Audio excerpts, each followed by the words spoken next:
Hey guys, it's Debbie. Welcome back to my channel. We are on the afternoon session of day 3 of the Amber Alert murder trial, New Hampshire v. Dustin Duren. The prosecution is supposed to rest today. I don't know if that's going to happen. We are in the middle of a video about the interrogation, or I shouldn't say about, a video of the interrogation of Dustin Duren, who shot his wife in the head because, in defense of his daughters, who she was trying to kidnap, but they were not married. So I don't think he had legal custody.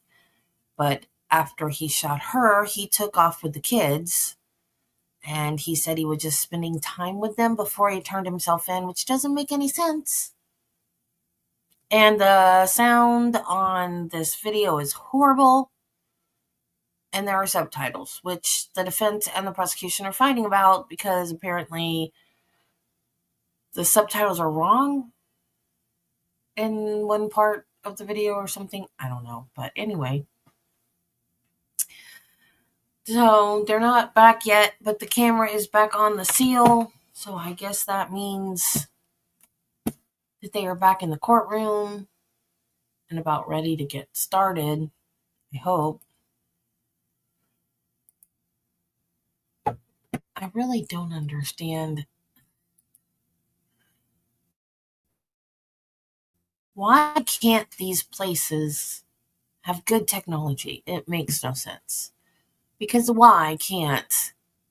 If one place can have good tech, why can't all of them have good tech? Doesn't make sense. Hey, Judy. Hey, Marty. Hey, Carla. Hey, lurkers and replay crew. You are so appreciated. Just as much as my chatters that are here all the time. And y'all, please check your subscription button or whatever to make sure that you're still subscribed, because I'm losing subscribers. I don't know if it's YouTube doing it or if people are unsubscribing, but just make sure, and please subscribe and like the videos or the streams, because I don't know what's happening.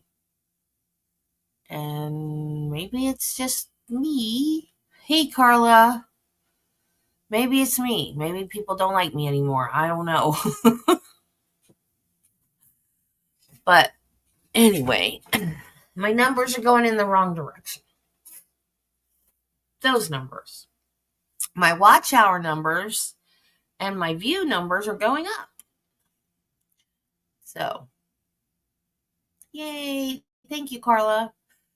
Carla puts it on her Discord, and I've had some new people coming in saying they've seen it on Discord. So thank you, Carla. But for some reason, my subs are going the wrong direction. I don't know why.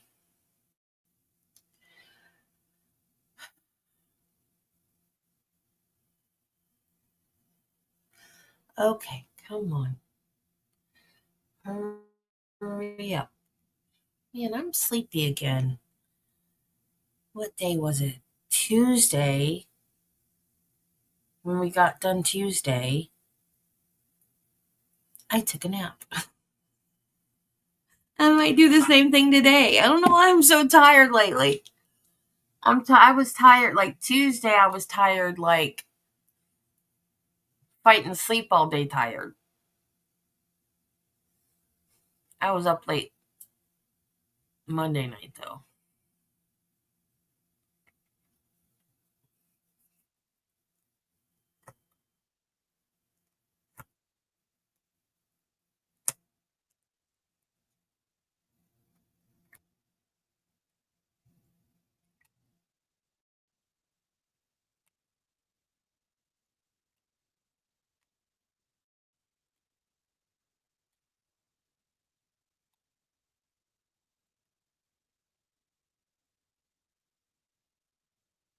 All right, come on. It's 9:15. 9:15. It's 9:15. Debbie, no. It's past 1:15. Come on, Judge. Let's get this show on the road. So we can get done and I can go take a nap again.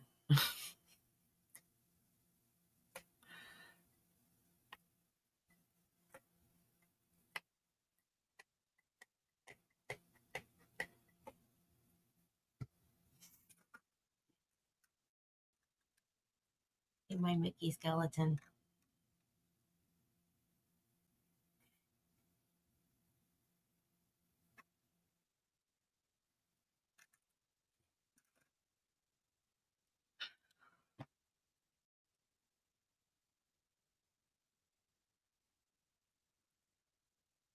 This is why I'm losing subs, because I'm boring.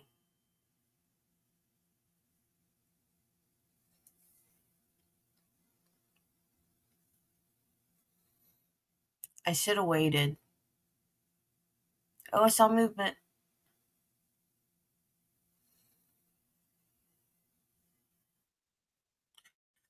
Why is it called New Hampshire? Shouldn't it be New Hampshire?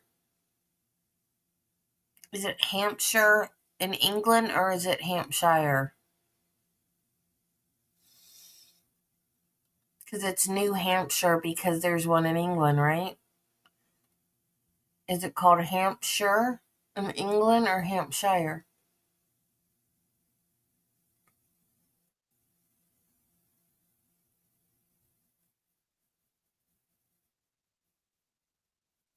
I know we aren't English, but that's where it came from. That's where, like New York, that's because there's a York in England. So they named New York, New York. Because they weren't original enough to come up with new names, I guess.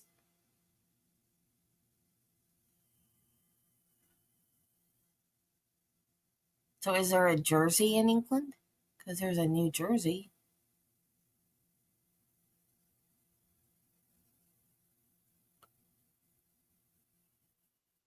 New York was New Amsterdam, right? Or New Hampshire. I don't know.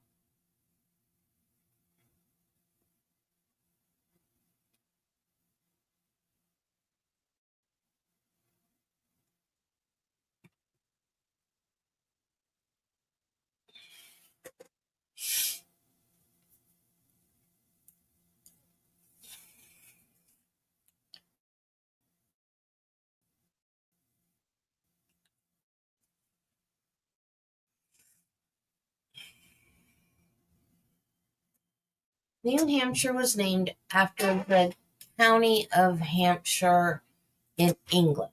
The English county of Hampshire was named after an Old English word, Hampton. Hampton can roughly be translated to mean village.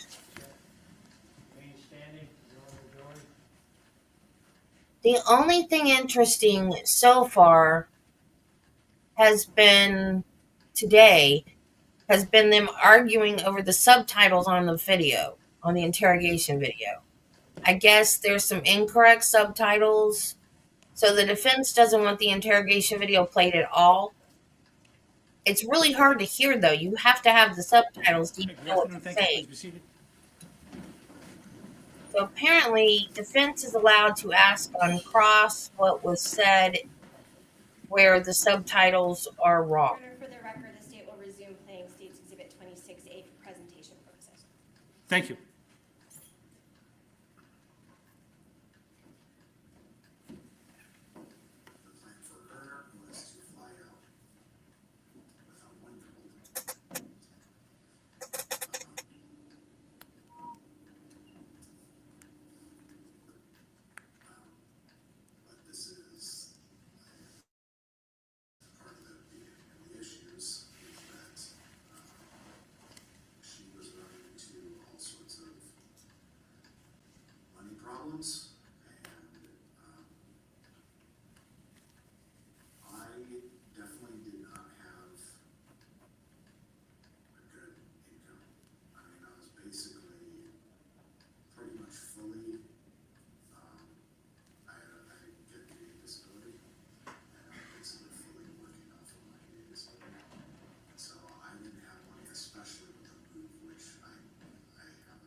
You mean your expenses, not your finances.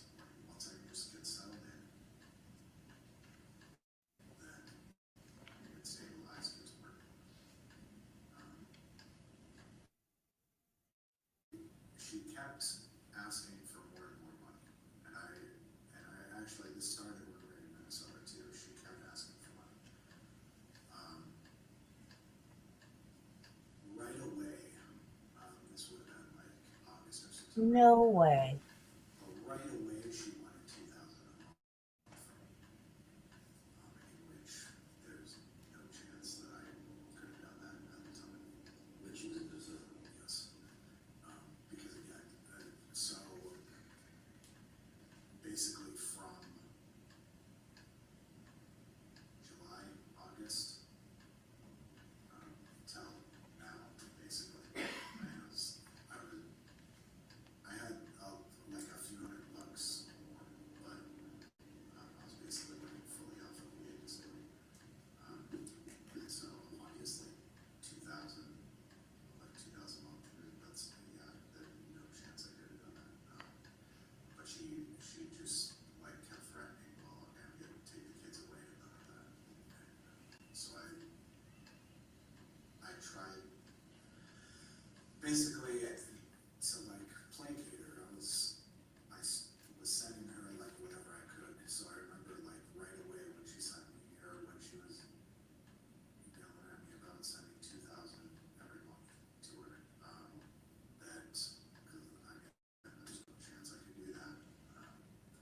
But I ended up sending her 500, and then just every month it was basically the same things of her wanting more money. Oh, cool. Thank you, Judy. And I couldn't do that. And I was, there was a few times like I was sending, I don't remember the exact amounts, but I'm sure they can be looked up. But I would send like $100 one month and like $200 another month.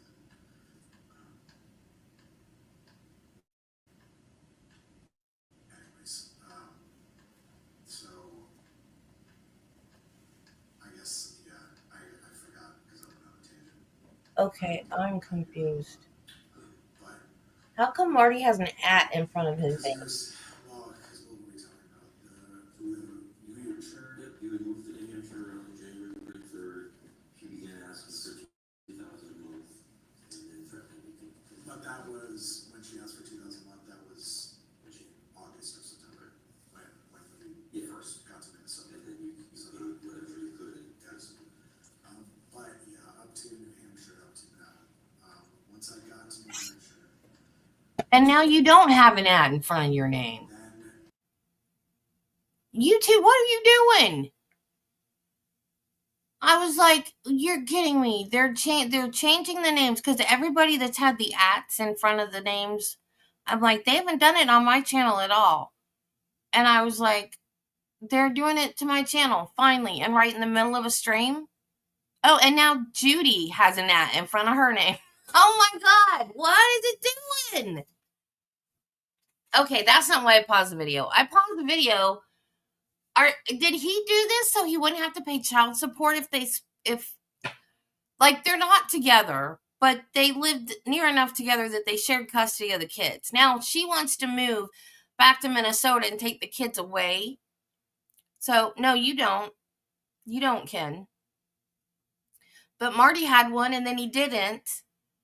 And Judy didn't have one, but now she does. That's weird. And Marty doesn't have one now either. So since she was going to move away with the kids, did he do this now so I wouldn't have to pay child support?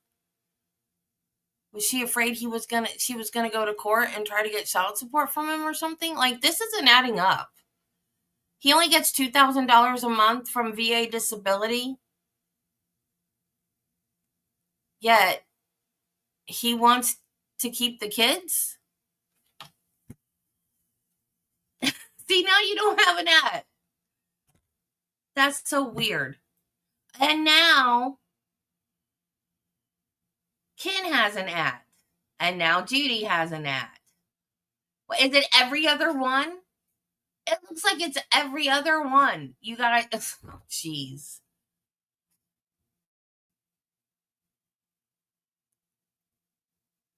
But yeah, it's weird. Like, I don't think this has anything to do with, it has everything to do with the kids, but not kidnapping. I think it has to do with money. I think this whole thing has to do with money. She got very aggressive about how she was going to keep Valen in Minnesota. Marty's is gone again, so is Ken's. And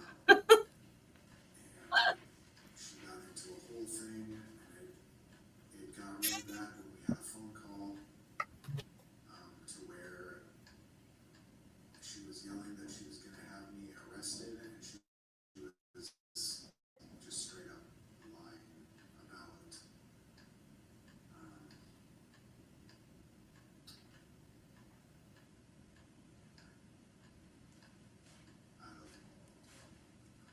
Yeah, memory on that, but because I would like to remember exactly what our phone call was before you started. I would like to remember exactly what our phone call was about. What? But anyways, she was basically threatening to like put me in prison and take the kids away and all this stuff, and I did not bite. I just was saying I'm not gonna play these games. If someone's extorting you, you go to the police. And I had again I was reaching out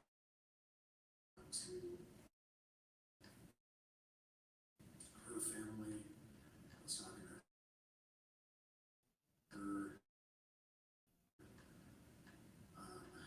Her mom is in a different relationship. But I kept in touch with both of them, and this is something I did the entire time. So these past like year, really, I have been in contact with both the families, trying to talk everything out because my conversations with Caitlyn would never go anywhere, and so I was trying to get her family to help out. Yeah. But anyway, so I talked to both their families and saying kind of what was going on. By that time, Caitlyn had stopped talking to her mom altogether and told me not to talk to her mom. However, I did reach out to her mom after she like threatened to arrest me and stuff and take me his way. But I'd also been talking to her dad about it. But she doesn't tell anyone anything. So even when her dad tried to, he went to her where she asked him, hey, can you check on Valen? Because I wasn't seeing Valen. So basically like, hey, is Valen okay? And he went over there and apparently Valen was just sleeping, and then he didn't ask to see Valen. It's probably why they're in correcting spots, too. Because she wouldn't tell him anything, and he didn't push the subject. So he, and this again, this is in text, but he just basically texted back to me saying, like, yeah, she just doesn't tell me anything. So he's like, so he just texted me, hey, I went over there, Valen was asleep, so we didn't see her. And then I was basically saying, oh, so she just, like, she didn't say anything, but like nothing was happening. Like she did just have this explosive order.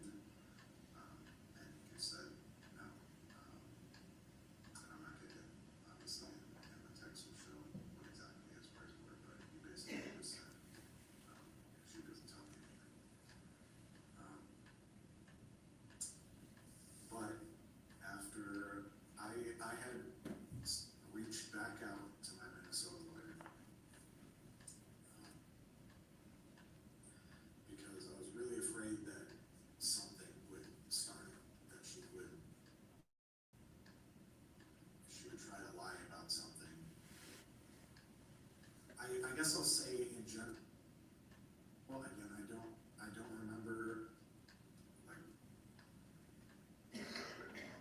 don't quote me specifically on this, but where it would, the big thing that she was lying about on our phone call was that I had taken Ellen to New Hampshire without her permission, which is not true whatsoever. We didn't actually sign anything, which I actually did have a conversation with her about it, and I talked to some other people,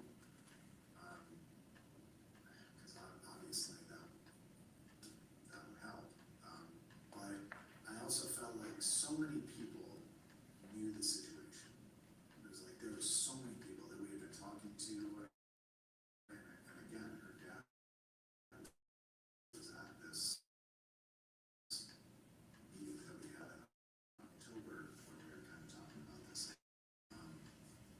So I felt like that, even without any sort of written thing, that just wouldn't hold up in court.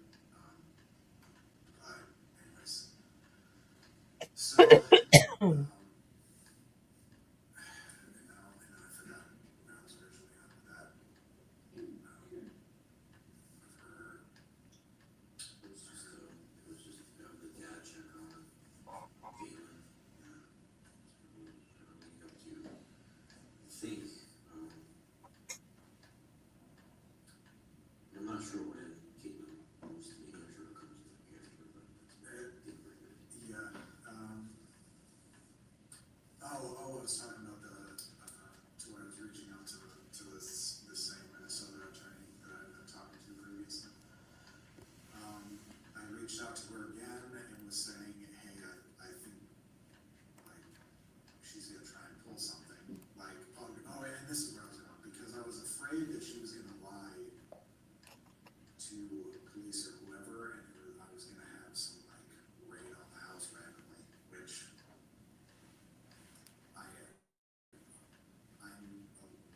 I would hope that no one would do, because you would do like some sort of due diligence instead of just like randomly taking someone's word and then coming to a house.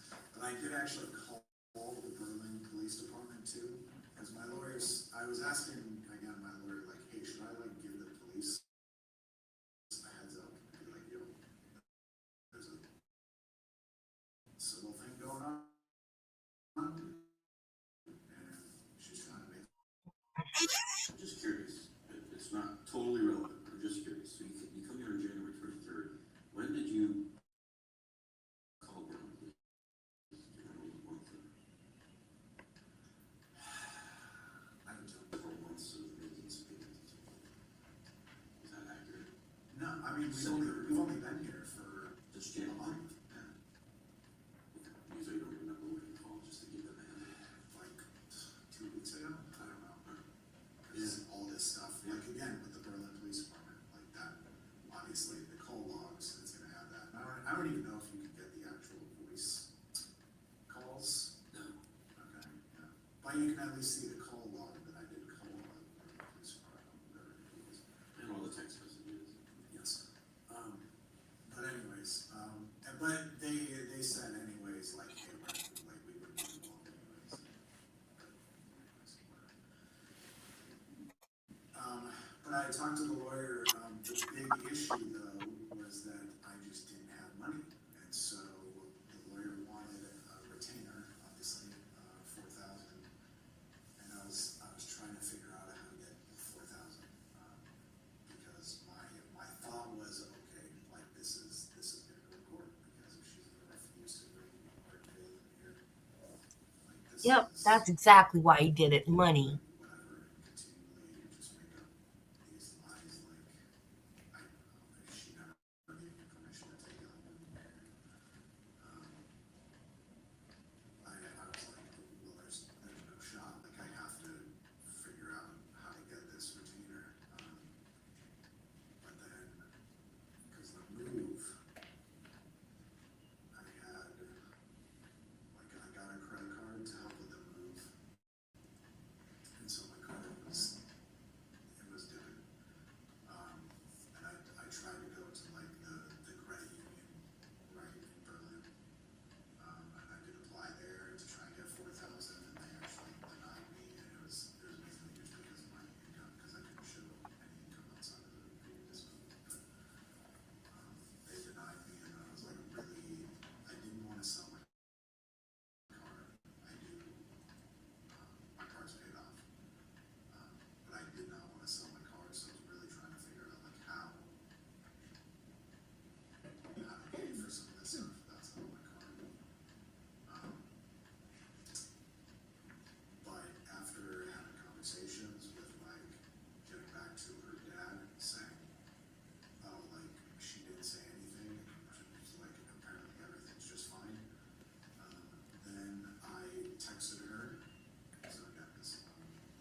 can't even keep his story straight because he keeps forgetting what he was gonna say.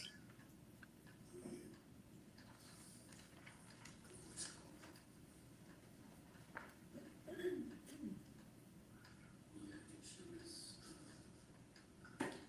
Oh, yeah, to where she wanted like, both the kids on her taxes.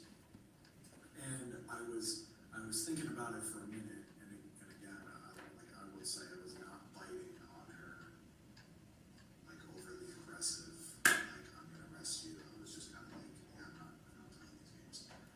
But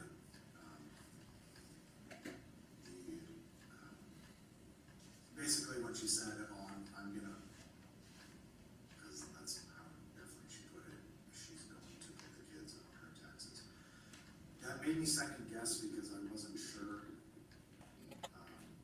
I wasn't sure if Yeah, this was a custody thing, pure and simple, a money and a custody thing. This was not would that give leverage in defense of custody or others. something like that. So on the phone call, I literally just said, I didn't even say no. I just said, well, let me get back to you because I'm not sure. Like, I openly said, fine, you can claim Caitlyn, but like Evelyn's with me right now. She was like, you left her in Nevada. Like, I had her most of the time in Minnesota. So my initial thought was, well, if there's something like custody-wise, I don't want to agree to anything right now. And so I literally just said, well, let me look into it. But anyways, obviously, she knows that. But now going back to after I heard her dad telling me, oh, like she was acting like nothing different had been happening. Then I texted her saying, will you bring Valen out here if I just agree to you putting Alvin and Valen on your taxes? And she just simply put yes. And so then I was like, okay. So she agreed to do it. By the way, I did pay for her plane ticket. That's probably, she bought, this is probably an important part of it, she bought the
I just said, okay, because that made it super simple for me.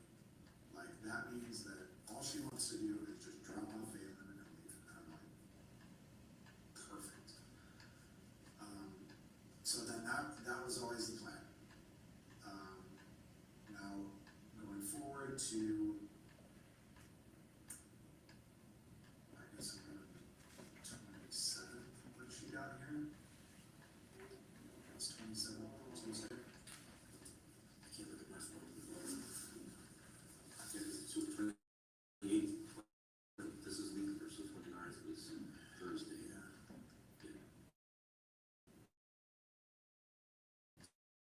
So, I believe Tuesday was the 27th.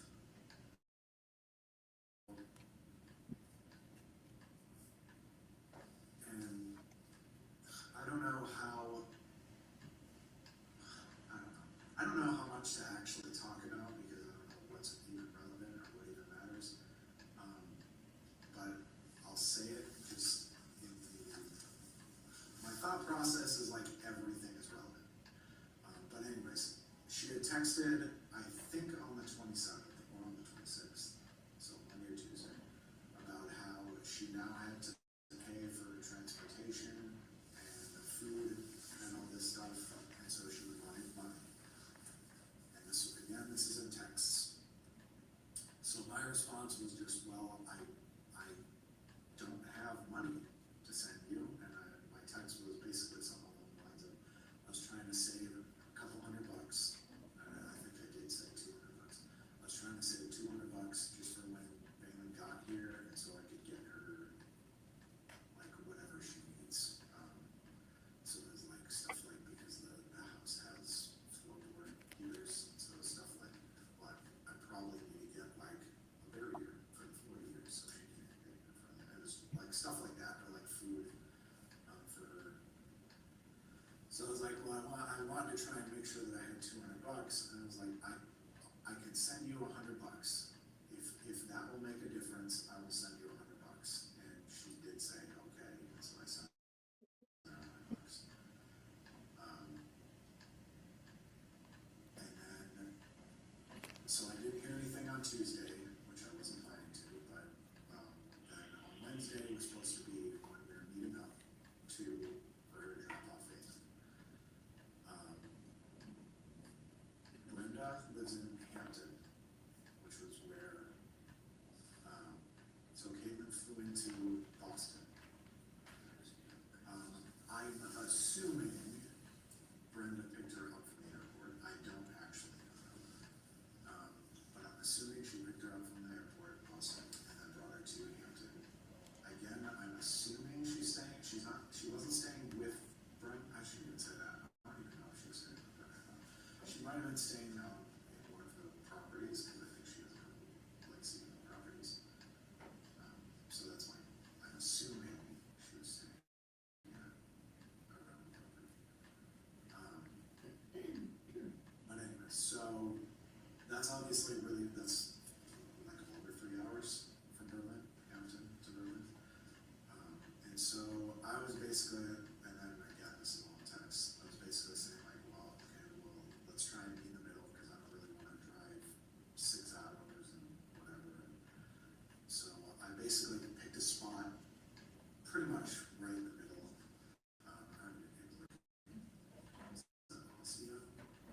Ossipee? Yeah. Yeah, and it was, we agreed to meet at Harley Jack's.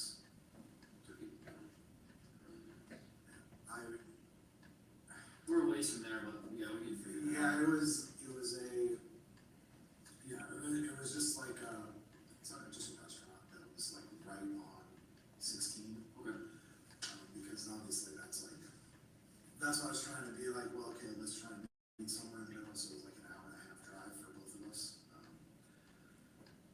So then, but I was texting her, like, trying to get her questions of like, well, okay, so Brenda's driving you there, and then she said that Brenda was just dropping her off, and then that made me text like, well, okay, and again, these are in the text,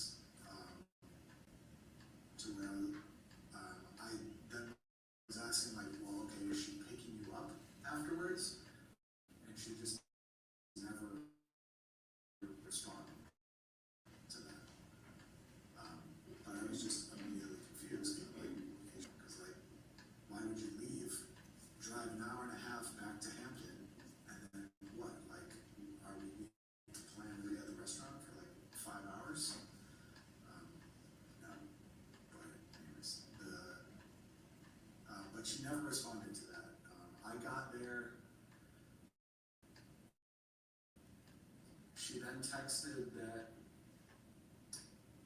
something had happened to the washer and dryer or something like that, and so they're like an hour late, which was fine. I was just there, we just were hanging out, Ella and I were just hanging out at that restaurant. Then she got dropped off. She brought, so she called me to come outside when she got dropped off, so I never even saw Brenda. She just got dropped off, and I came out to the front of the restaurant. She had Valen's, she had a couple bags of Valen's stuff, and she said, hey, here's this stuff, like, basically saying she didn't want to bring it inside, so I should just take it and put it in the trunk. So it's like, just grab the stuff, put it in the trunk, and then leave it inside, and just ate. And obviously, I hadn't seen Valen in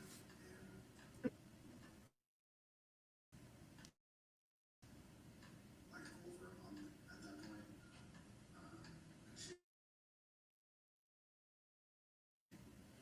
And basically, there wasn't much conversation between us, between Caitlyn and I. It was more so like, you know, just super Stacy, Valen, and that was just kind of that was where my head was.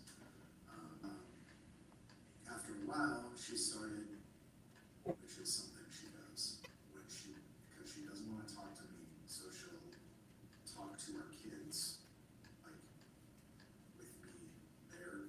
And so she was like, hey, should I come to your house? Like asking Ella that. And immediately, I was like, and again, obviously, none of this would have happened if I followed my gut. But I immediately was like, this feels like a bad idea.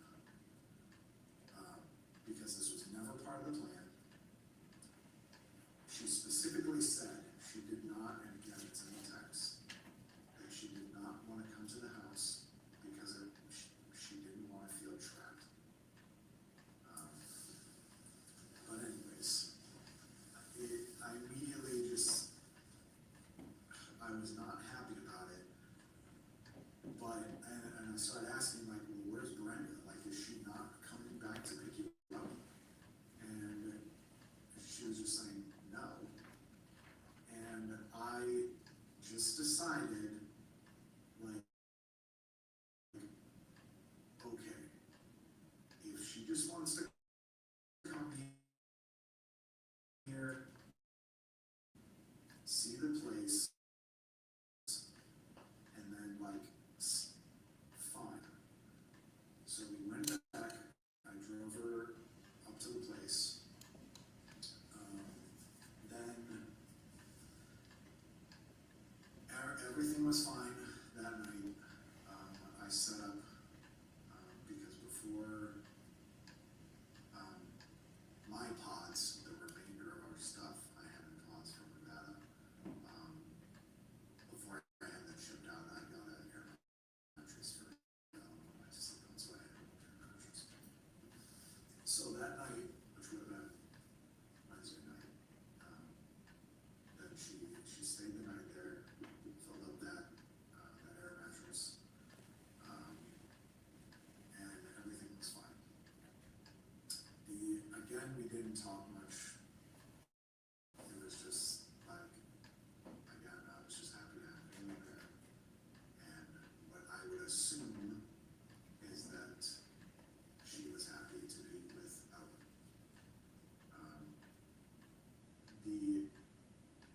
The next day, though, I kept asking, and I should say this too, the previous night,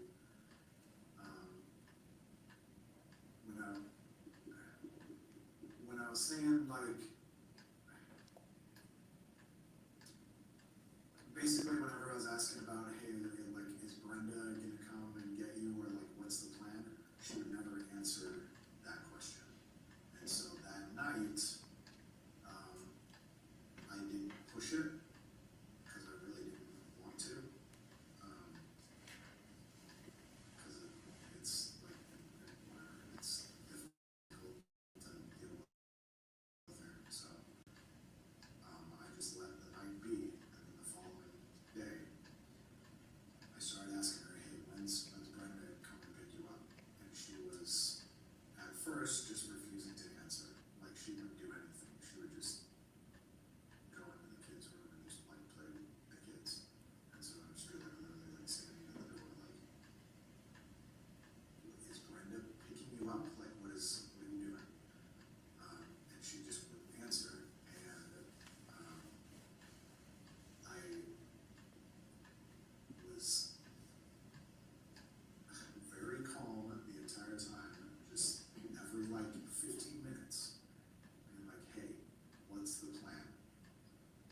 Wait, ever? I didn't plan for this. Like, we have, like, me and the kids, whatever. Like, we weren't planning on you even being here in the first place. Like, I don't want you here. And then she just said, no, I'm staying here and I'm not leaving. And that went on the entire day of her refusing to leave. And as it escalated more and more, she started getting more and more aggressive about how, no, I'm going to take the kids away from you, I'm going to call the cops, I'm going to get you arrested, all this stuff. And then, You could have called the cops and got her trespassed. That's what you should have done. obviously, as things got more and more aggressive, if you can tell by kind of my demeanor, I'm a very calm person. I think everyone can ask anyone. I'm a very calm person. It takes a lot to get me riled up. But that is the one thing, and there is definitely a lot more to my emotional attachment to the kids, but that is the one thing that does set me off, is like these continued threats of taking the kids away from me. And it was just getting to the point to where just the entire day of me trying to be like, you cannot be here, call Brenda, and I didn't have Brenda's number. And I was literally thinking that, like, I need to text someone to try and get Brenda's number so I can talk to her, try and be like, hey, you need to come get her. But yeah, I didn't have her number, and it just didn't get to that. But yeah,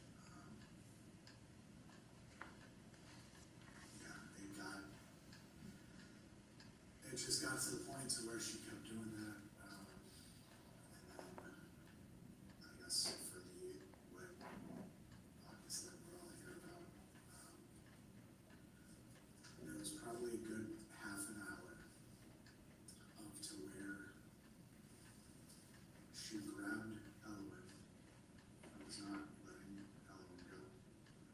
I had taken Valen and put her in her car seat and was like, no, we need to go. And I was like, I don't even care if Brenda comes here or not. Like, I will drive you 3 hours down to Hampton. I do not care. But we're going to leave. We cannot be here anymore. And then again, it was just the progressive, like, whatever, her just again threatening to take the kids. Saying that, yeah, she just wasn't going to leave, and then she was going to take Valen and Ellen back to Minnesota, and all this stuff, and it just kind of hit a breaking point, and especially with her holding Ellen in her arms, and not letting her go, because there were a couple times where I went up and I grabbed Ellen. Which was it? She wasn't going to go, or she was going to take them to Minnesota? I will say I never, not that it even matters, but I'll just say, I never, like, hit her or touched her or anything like that, Caitlyn. Obviously that's, whatever, anyways. But I was trying to grab Elowen and be like, hey, let go of Elowen, and she just wouldn't do it. And that was like kind of the tick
Yeah, she she said, was Daddy hurt mommy. her ears, that it was very loud. But when all that happened, which again, it happened super fast. I mean, it was, again, it was like training to where it's just grab it, cocked, grab element. And then right when I shot, it was just immediately, I grabbed Element and like ran out of the house. And just immediately ran out of the house and put her in the car. Valen was already in another room. She was closer to the door in her Car seat? car seat. And so immediately I go run and I put Element in the car. And if you saw the layout, there's garages in the back. I kind of was in all the garages. But I ran and put her in and I backed the car out to the back door. And I sat for a minute, like talking to Element. And for one, I was making sure that nothing had happened to her. And I know her, she was just complaining like, loud. That's what she was saying, loud. And so I was trying to check them to make sure nothing else was going on. Like, she didn't have any injuries or anything like that. She did. I couldn't really check her hearing, obviously. I mean, I'm sure it was super loud. But anyways, then at that point, it was just kind of like, well,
She saw it and she'll remember it.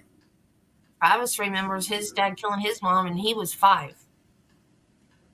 After, so anyways, I checked on her after driving a little bit, Hey, sexy girl. basically out of Berlin.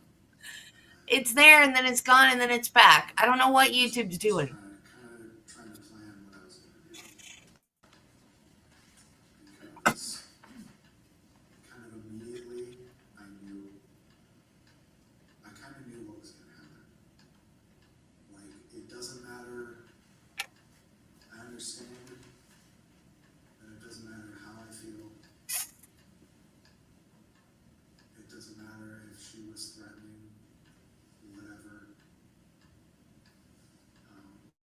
I fully understand the consequences. It's like every other one. And I kind of immediately was thinking, well, okay, at some point, I'm just going to turn myself in. But I don't know when I'm going to see the kids again. Well, then why'd you shoot her, stupid? So I drove. Before anything else, I was kind of trying to think in my head, and I drove to Concord.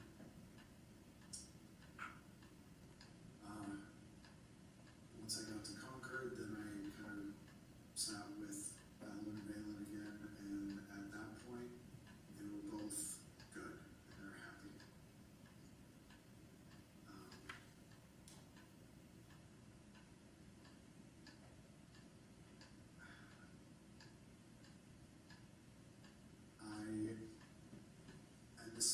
I hope that there's no issues with this. And there really shouldn't be.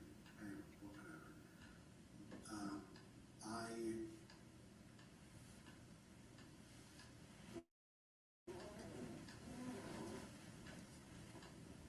I'm getting ahead of myself.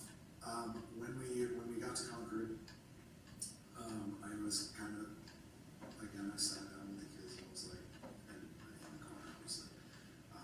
They're kind of all sitting in the front. And they were all better. They were both better. Really? Wasn't crying. She was good. She seemed happy again. Huh. And for my own,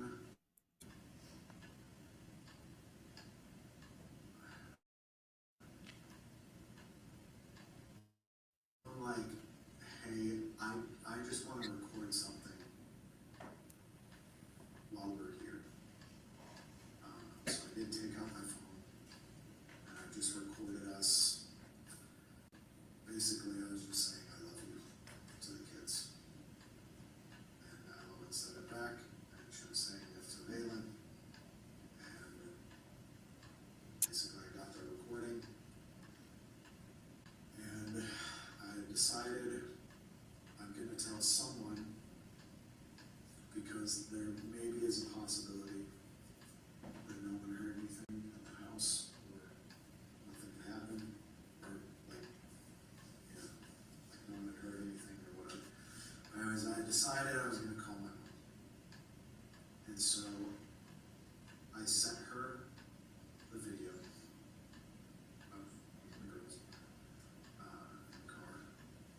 And then I immediately called and told her what had happened. She was obviously distraught.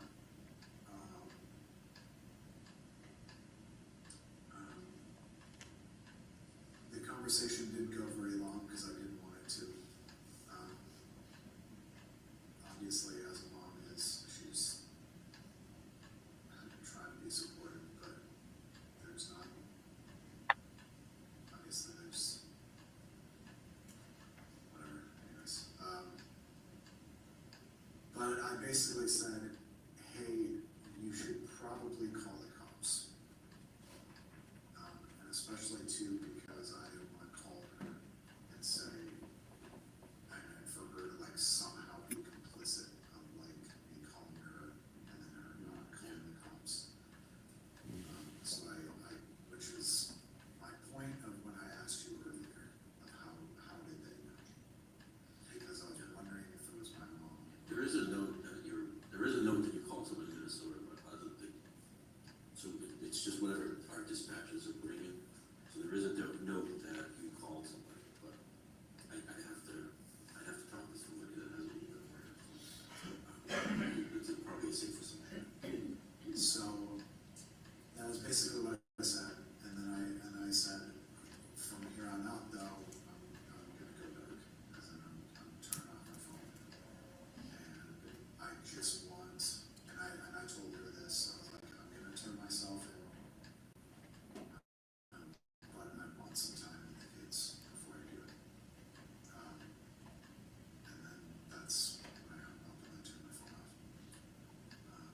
guess there is stuff in between too.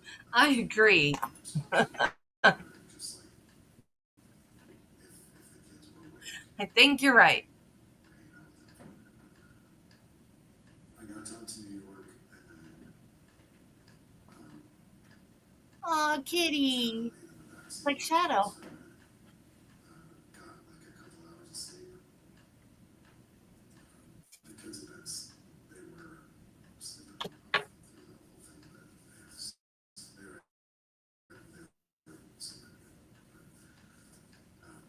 And then I'll just lay in the back and slept for a couple hours and then woke up, and at that point, that was kind of when I was deciding, because my initial thought was, oh, I'll just surrender. I just ran to the police department.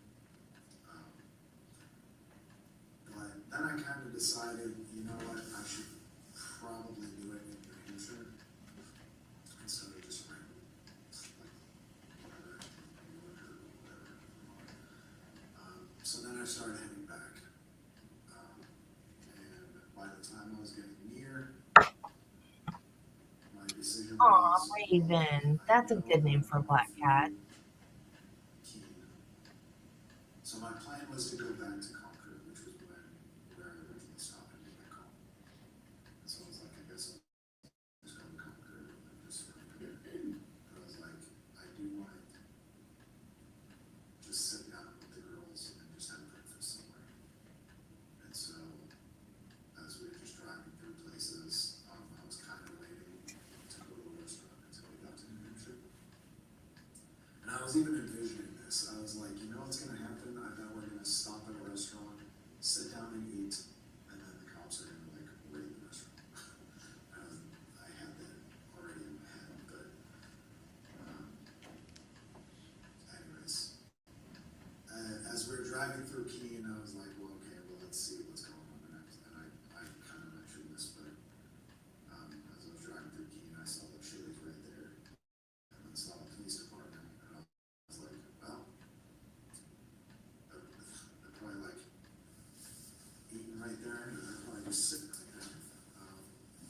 So I just kept driving, and then I saw the Applebee's. I don't know, but Well, I guess I could see if Applebee's is after open. seeing this, Turn the corner, and I don't think he did I anything in wasn't even defense paying of the kid. attention I think all of because this I was was just about trying to see if the Applebee's was open. her taking the kids So away I from him pulled into the Applebee's and and being just a happened to see nuisance to him, and he wanted her hours gone. open sign. And so I pulled up to the hours open sign and was trying to like look to see what it was. And then I see a cop pull up behind me. And I was like, wow, I was really not expecting it. I mean, that's possible too, Judy, but a combination of the two, that could have been why they were split up. There was parking spots kind of right in front of me, so I pulled up in the parking spot, and I was like, well, and the officer didn't do anything. I was assuming he was like trying to verify like a license plate or something like that, but he didn't do anything at first. But I was like, my immediate reaction was he was just pulling me over just randomly for something. But then I was like, well, he's gonna run my plates, and there's probably something out there. So something's gonna happen. So I immediately, and the girls were both asleep in the backseat. And so I immediately was just like, fuck, like I'm not even gonna get the hood. And I wanted to, but I was like, I can't move because this was the exact situation I didn't want to be in. Because I didn't want something crazy to happen. Like I didn't want whatever, someone shooting or something happening with the kids right there. And so They knew you had the kids, stupid. They weren't going to shoot the kids. basically I just sat there and I turned and I was like trying to talk to Evelyn. But then yeah, immediately came out like obviously yelling at me, putting my hands up and I mean obviously I wasn't gonna fight or anything. It just really sucked that I just couldn't even like hug the kids. Yeah, I don't think he thought that through. Yeah, and then obviously the situation But yeah, I agree. I think, yeah, he thought, oh, well, she doesn't like this and she doesn't like that and she's going to keep the kids away from me. And Just making sure this kids yeah. are calling. I don't. And then after he did it, he thought, well, oh crap. Now what do I do?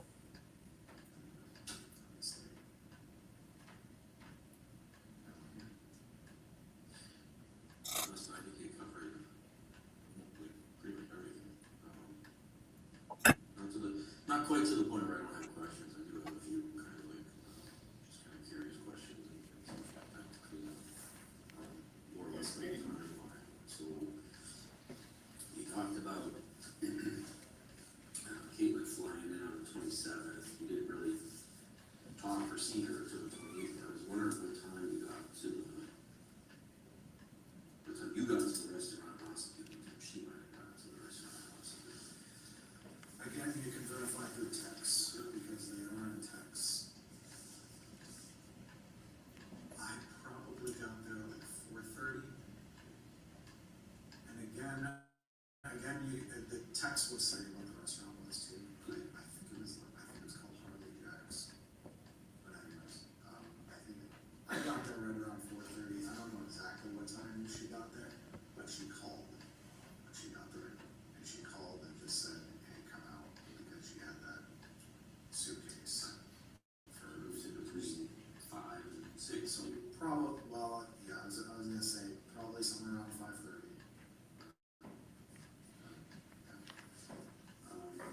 What time do you think you got back to your apartment? The apartment house, I don't know. Oh, really? It's a large house that has apartments. So I don't know if you saw it. I haven't. Specifically, but so I just had the first floor of this house that has 3 floors. What time do you think you got back? That one I have no idea because we were at the restaurant for a bit.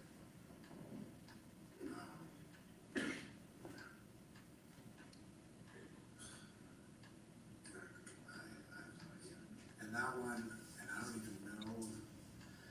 I don't think anyone was texting or anything. I don't know that group. Actually, It's like anarchy. I was home at this point, so this was a text that went out that night.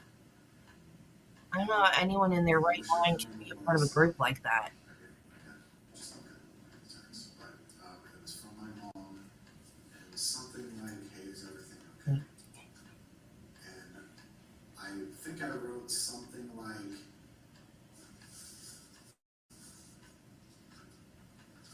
I don't even know what I wrote. I was saying like how Caitlyn was at the house. And I think my mom was asking again, like, "Hey, is everything okay?" And I don't think I actually responded to that one,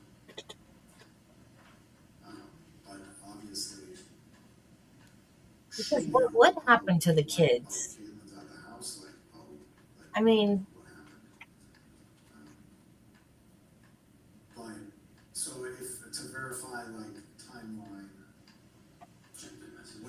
when my mom texted, or when I responded, is actually probably the better way. When I responded, we were home. We were at the What time did Elena's bedtime? she's, I guess you could say 5 to 10. But for me, I'm up late. So I'm up, as like this past week, I was up till like 2 a.m. Pretty much every night. But she was pretty good. Like, I say that just because a lot of the times, if I'm not in bed, she doesn't want to go to bed.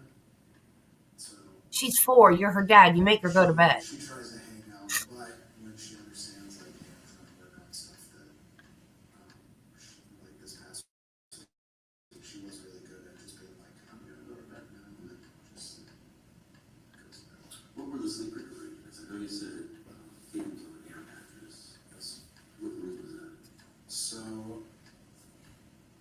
if you know the layout of the house,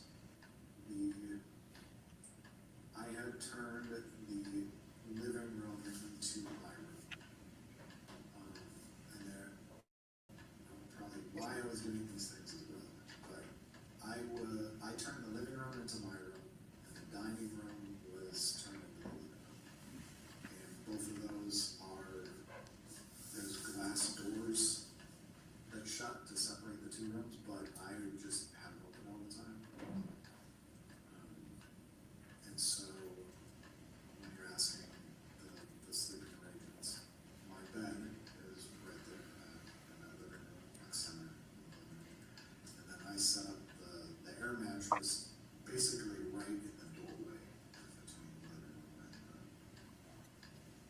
and my bedroom. For kids. Yes. And so she was right there, and then, what ended up happening was then Valen slept with me, and for the most part, Alan slept with her. The girls have this, does Element have her own bedroom? She does. So I had set up like the girls' room, which you'll obviously know.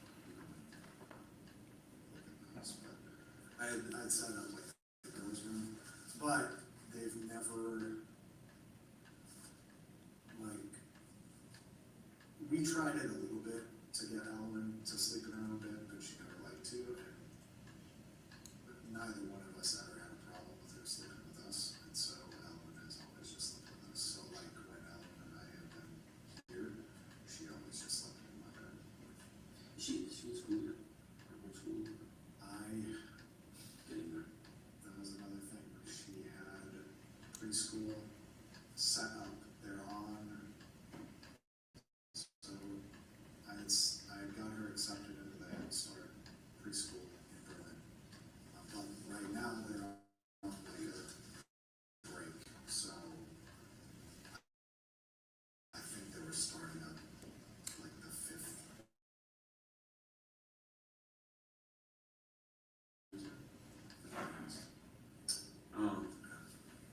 So then Thursday morning, you guys get up at some point. So I guess basically, maybe it makes sense to ask first what time you actually shot Caitlyn. Was it nighttime? It was definitely night. I couldn't tell you. How about like phone calls and stuff around that time? Nothing until you got to your mom's. I didn't. Nighttime. I don't know what her text or whatever. Because I obviously kept saying like, hey, like call Brenda, text Brenda, like. And so she was doing something on her phone, whether they're texts or what. Okay, so she might have been texting. She might have been texting. I have no idea what she was doing, but I have no idea what her texts would have been if she was texting or her phone calls. I don't know. One of the things you said. Hey, Michelle. So two questions. You said that you were not physical with Caitlyn at all. How about the opposite? How about her physical with you? I have the name Debbie. I went to church one time. There were 6 of us. Either we would all answer or none of us would answer because we'd think it was the other Debbie. So that was fun. Don't quote me, but right now I'm going to say I do not recall. And I'm only saying that because it probably wouldn't really register if she did ever hit me. I can say even if she did, it would have been like very rarely. Fair to say. To where I wouldn't even remember it. Right. But I'm just saying that because I probably wouldn't even register it.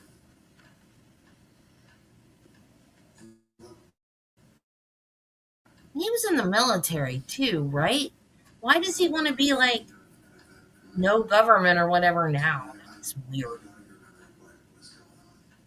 I remember this was in Nevada, but she was really angry about something. I don't remember. He's making a mess with his nail. I've been seeing that Caitlyn. Is she taller than you, bigger, No, shorter? she's very small, 5 foot.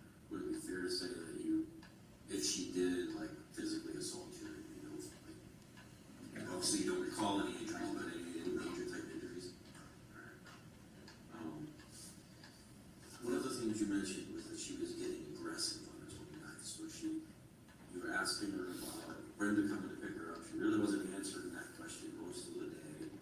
She finally got to the point where she's saying she's not going to leave, and then and this is one of the things that kind of popped out of my head, is that she's now saying that she's making those threats about taking the kids away. So the threatening to take the kids away, for the most part, was over the phone. Now she's threatening to take the kids away in person. Yes. You said she grabbed out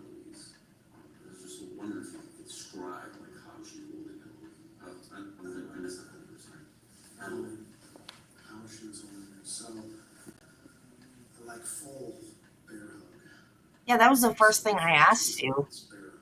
Or I didn't ask you. I said one of my favorite actresses was named Michelle. Which I said a couple times, more than a couple times. I had, and obviously I couldn't really pull that much because obviously I didn't have an element in this. There's a couple times I did try to grab an element. And I was never grabbing Caitlyn, but I did grab element and try and pull element. I'm a Deborah, but I'm a Debra. Full, like, bear hugs element. Because I'm named after a movie Was star. anyone upset, crying, or was she comfortable? She was crying. So she's holding her forcefully. I'm named after Deborah Pageant. You could probably say both. Um, Because,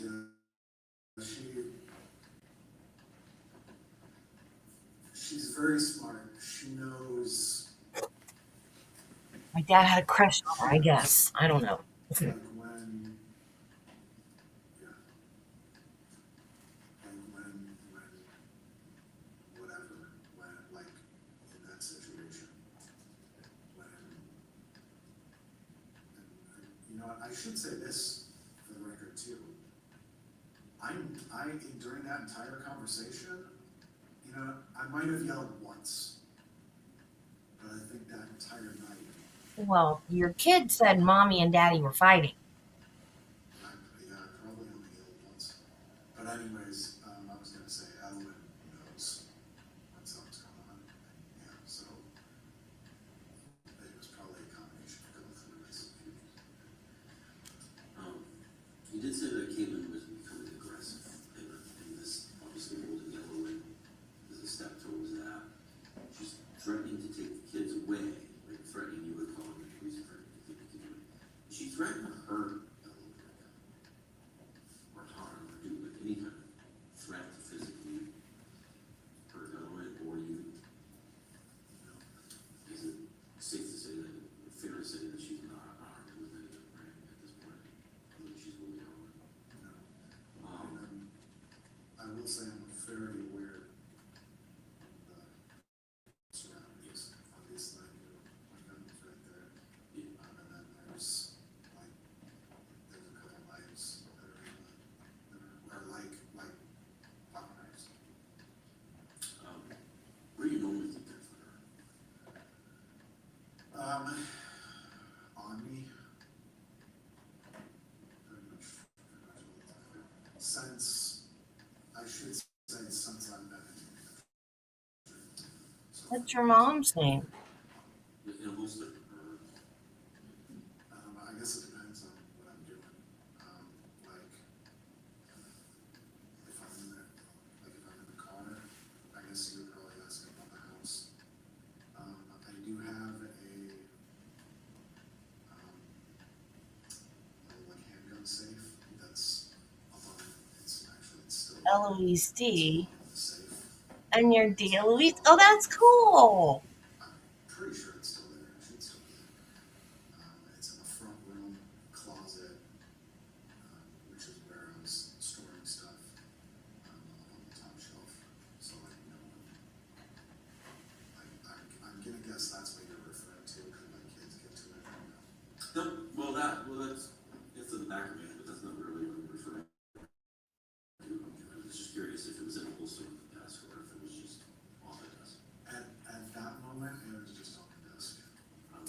Any other firearms in the house? Do you own any other firearms?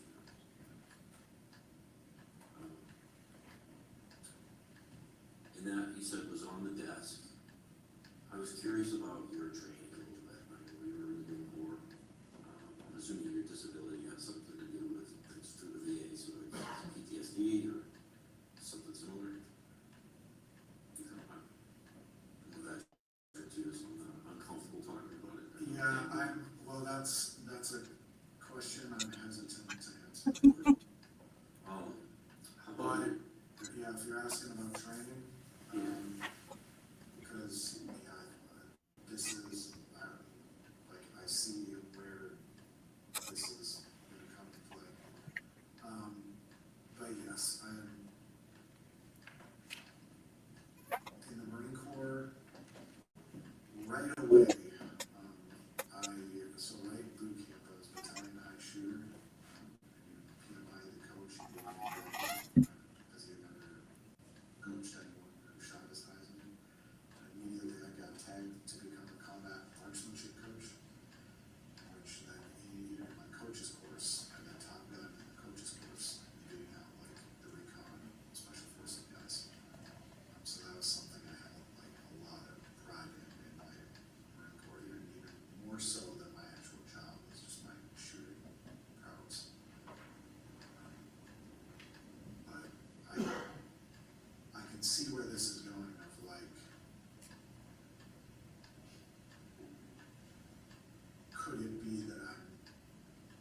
Whoa. Where was that? Very, like, obviously that's, and again, like I said, when everything was so fast, it really was like training, just obviously. You're training. You weren't in a combat situation. Probably in a couple seconds. Your kid was there. It was very fast, but it was, I guess, what were you asking about? Hey, Nancy. So I want to just, now I have another question. Training you're talking about is marksmanship training, not like specifically costly or anything like that. Because that's what was my first thought was. Same Nancy, just you two messing with names. Remove the element from a harmful situation. Yes. So do you have training in like hostage type scenarios? Or is this more of a marksman training that you're referring to? Well, it would be just from our, well, we would have done that in the coach's course as well. Yes. You know exactly, I don't want to put words in your mouth and I don't want to assume anything, but I'm guessing, is it fair to say you know exactly where you saw Shark Caitlyn? I don't know, I have a very good idea, yes. Well, to say that was his, because of his training, is stupid remark. Is your girlfriend sitting there with your baby on her lap? That has nothing to do with your training. I'm trying to decide if this is a trap So, question. no, it's not, I'm just like, I just want to. Trying to decide if this is a trap question. It's hard The whole to say thing's yes a or not, trap, and stupid. everyone's safe and not know where around it. So that's what I'm asking. Well, yeah, yes. It, straight through. I don't know exactly where it hit. I mean, her hair is covering, but side of the head, through the other side of it. You're right-handed. You fire with your right hand. What type of caliber was, you know, where is it now? It was in the front, the driver's side door. Any other guns in the car? I He did. thought there was, sorry. No, there's no other guns in there. And I did tell them though, like immediately, like when they were getting me, I was saying, yo, there's, and this was, I was already out of the car at this point, but I was saying, hey, there's a pistol in the driver's side door with a round chamber. Just because and they were, I will say, they were good on that, of saying like, hey, just don't even touch the door, because the kids were right there too. That was the point I was trying to make, it's like, yeah, like, before anything else, like, hey, there's a gun chamber right there.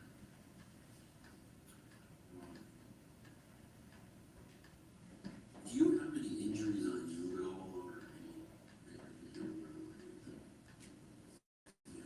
I see like, the handcuff, obviously. Nope, no injuries because she didn't do anything to him. You said both girls, as far as you know,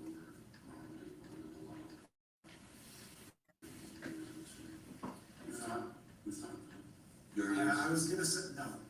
I was gonna say, because which again is probably relevant, I was continually trying to, like, as we were just throughout the day, morning, night, whatever, I was trying to check, like, to make sure that Ellen's hearing was fine, and obviously I don't have any tools or anything like that. But it seemed like it was fine. She wasn't complaining about it, and she said it was fine.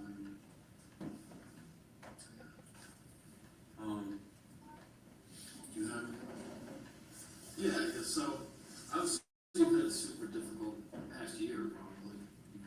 You've done everything you can as a dad, and everything's been against you.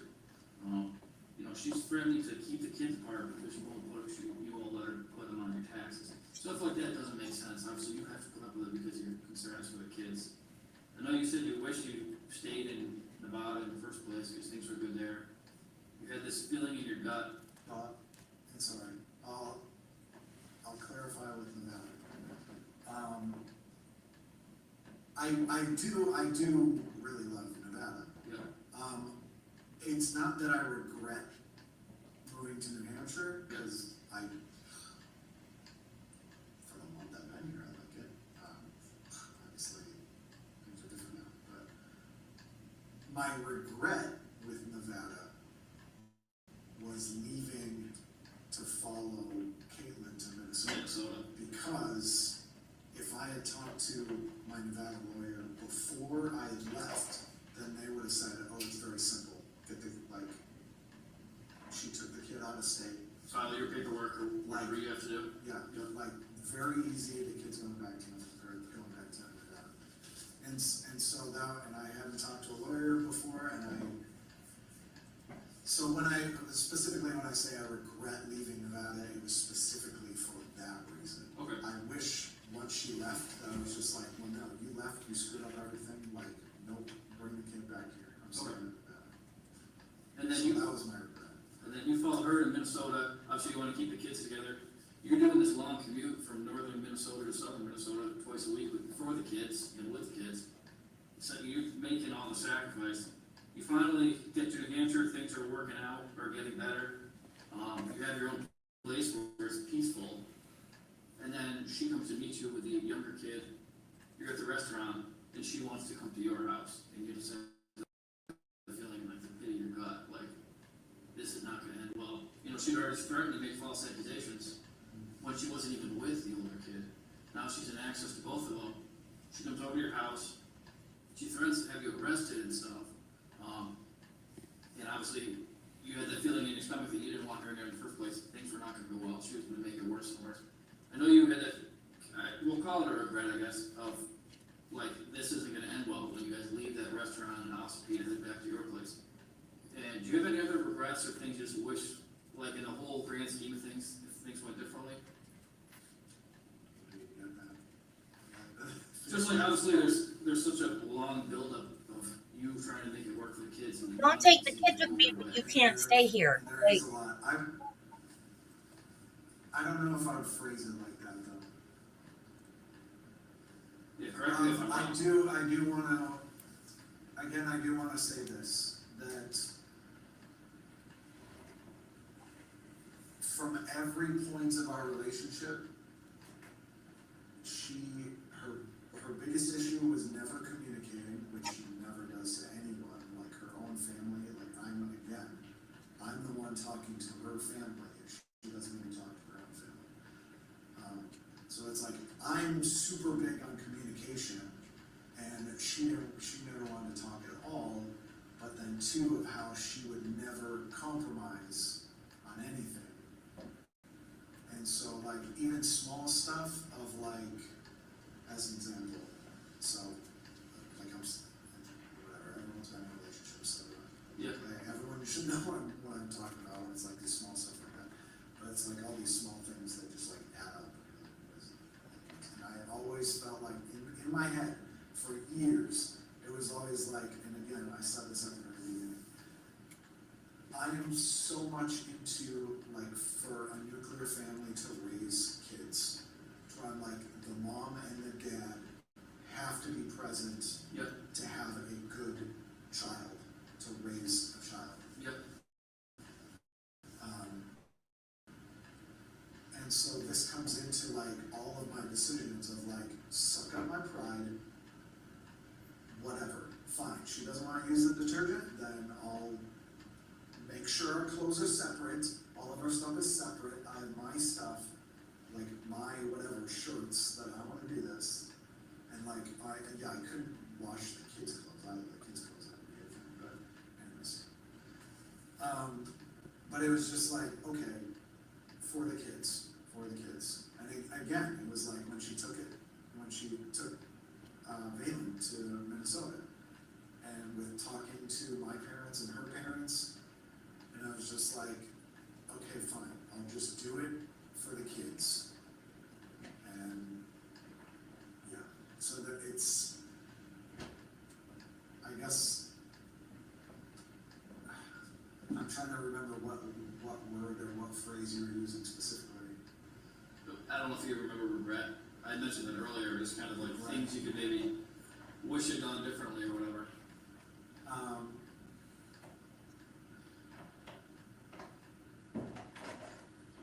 sounds like you I did. mean, immediately, like, again, my immediate regret is leaving Nevada. Yep.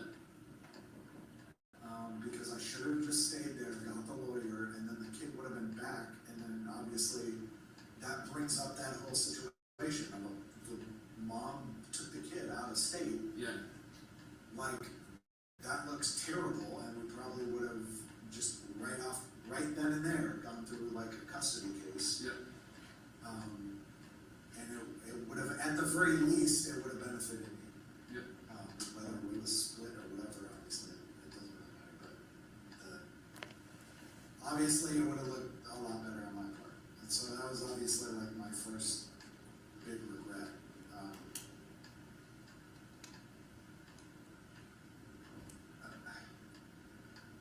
I don't know, I feel like you're trying to get something out. I'm just trying to look at the picture. Obviously, you've only been in New Hampshire for a little while. There's a whole Yes. big picture. We kind of covered most of it, but there's a huge lead up to this. And it Yes. sounds like to me, I'm sure to Mike too, you did almost everything you could, and it was just never good enough. You couldn't send, your money wasn't enough. You followed them to Minnesota, but things don't work out there. Sounds like you did everything, the best of your ability for the kids. Is obviously things didn't turn out, None of this makes sense. But, feels like you're like buttering me up. As you see fit, yeah. Now I have a question. None of this makes sense. Well, I was gonna say, I don't know if you're getting at, like, do I regret New Hampshire? Which, no. I think I would have really liked it here, and again, They were already I was broken getting up, everything set up. I thought.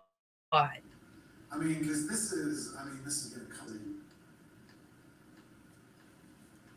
as the case happens. But I don't even know if I want to. I probably shouldn't even talk about that. Let me ask you this. Never mind. I don't regret New Hampshire, and again, I had everything. I mean, Ellen and I, we were having a great time, but we had so much, immediately, I moved here, we have people helping us move, she's meeting friends here, we got to the Head Start program, Yep. I got my, whatever, immediately got my, which my driver's license. Right. So temporary one, I had something, but yeah, I got, obviously, I will switch over to, registration stuff, just fully getting set up here, and I'm not sure if it was just conversations with my mom, or if they were texts, just saying, I don't want to call this a success until, Valen is here and Caitlyn is gone. And I remember, at the very least, having those conversations, but there might actually be text to it, because we would have conversations of oh, she's threatening this and she's not going to. So apparently she changed her mind, Yeah. I'm saying, okay, fine, put on your taxes.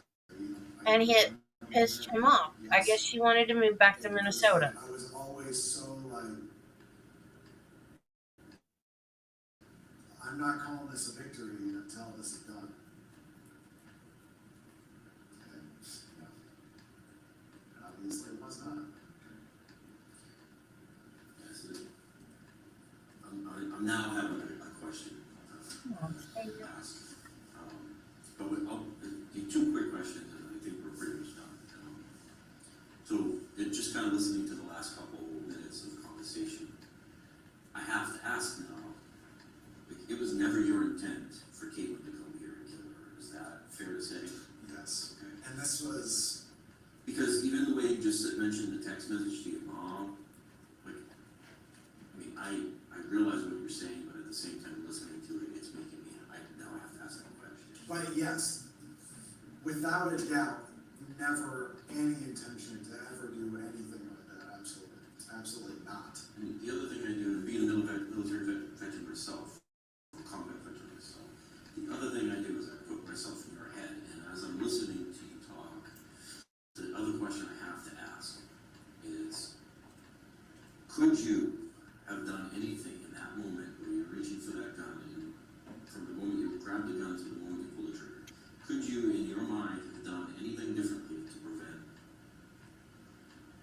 tracking it around and pulling it? Or is it just set in motion and done? Nothing. Could have called the cops, got her trespass. From the moment that it was like, nope. Even like, just even before it was like, nope. And then again, it was like, it was almost like again, what I'm saying, it's like you're trying to come out. Not even in it was, whatever, it's dumb to even say that. No, but I'm saying, I don't know But anyways, yeah. anything about their relationship, but I'm just saying, if he was at her house where she didn't live and he wanted her gone, all he had to do was call the police and have her trespassed. He didn't have to shoot her. Not let her go to the house.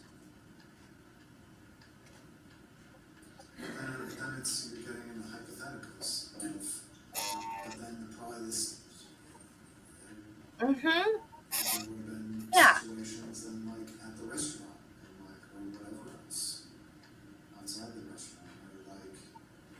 He again, chose to because she do very it this way, and clearly, like I any guess I other would say this, she very clearly had, no, plenty other ways he could have handled the situation. anyways, she very clearly had no intention for Brenda to pick her back up from the restaurant. She very clearly had intended to come back to my place without telling me. Which is why And she so, that obviously factored in to where I'm like,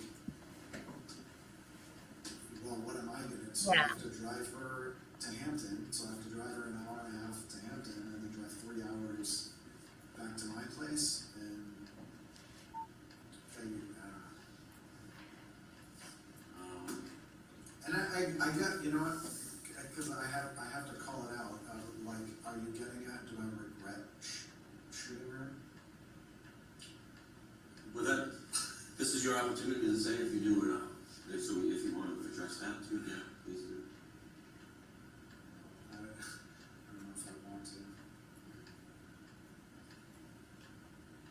You knew she was basically your training and everything else in marksmanship. You knew she was dead pretty instantly, I would imagine. For sure. So I'm done with questions. I'm gonna have to look at the time, but I want to end the recording. Do you have anything else that you wanted to add before we wrap up?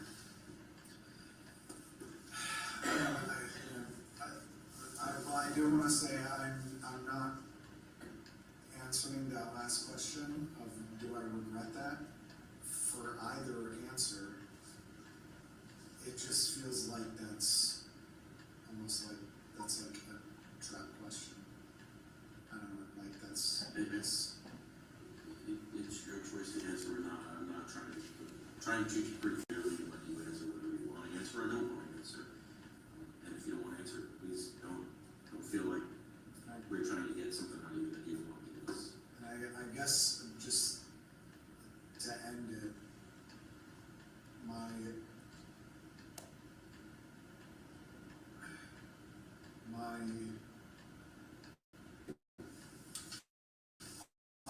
obviously all, you know, if I can talk more, I'll say it.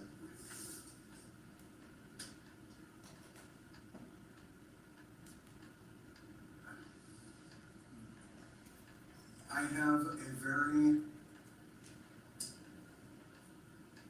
you know, I'll say this because you asked this already, and this is probably, okay. Answer it, and you can answer this first. Can you even look up what my disability is? Can that even get brought up on court? There's a way to do it, and it has to be in the middle of the situation. So in this particular case, I think it would have already had been done. So it has to be what's called exigency. And by that, I mean like something like heat of the moment type thing, hot pursuit type thing. What? And there's a way to call, not the VA, but there's some our intelligence people can call and get stuff like with certain exigency. If that hasn't already happened, then there's ways to do it with search warrants and stuff too. Is is he claiming I'm sure it he did this because of PTSD? I don't even know if it's even. It was not a combat situation, dude. Well, anyways, whatever. I was gonna say, not even with that. I was just gonna say that.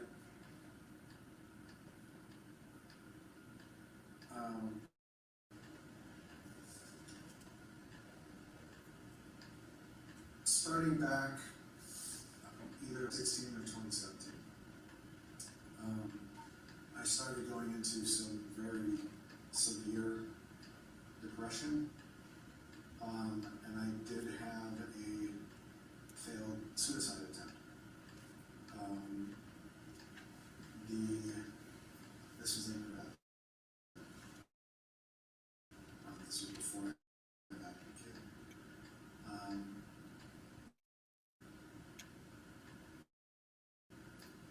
Like, so there was a lot of me trying to find. I don't need to go into the whole thing, but it was a lot of me like what is the point? Like there's no purpose for me to live anymore, and that was kind of where I was at when I was in this severe depression, and that's when this all happened. But after that happened, then my parents took me in to their place back in Minnesota, and that is when I met Caitlyn. And then when we had our first kid, Ellen, that was when it really was like, this is it. Like this is why I'm here now. And it was, and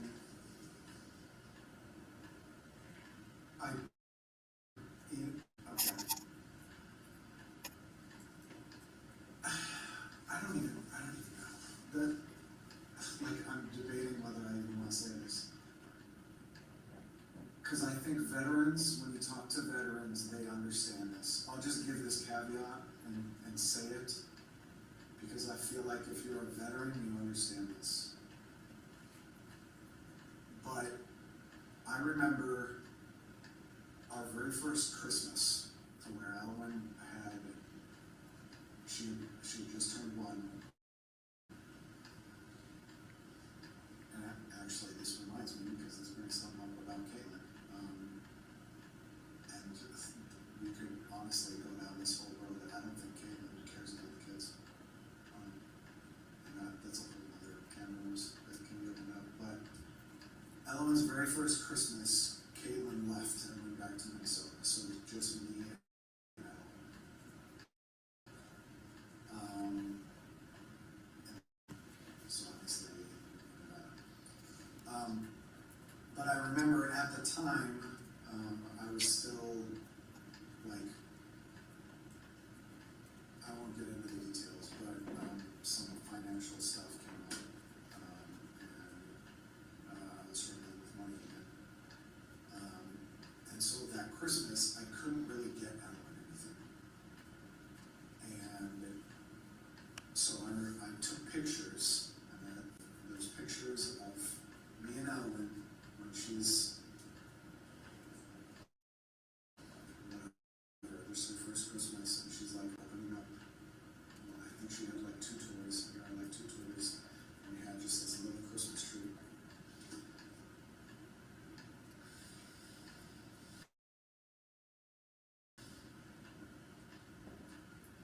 Dude, she's not gonna remember her first Christmas. Chill. I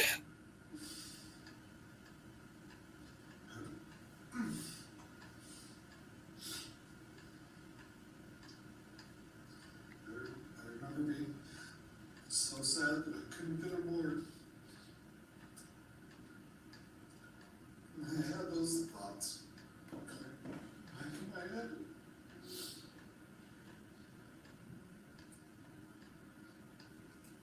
But because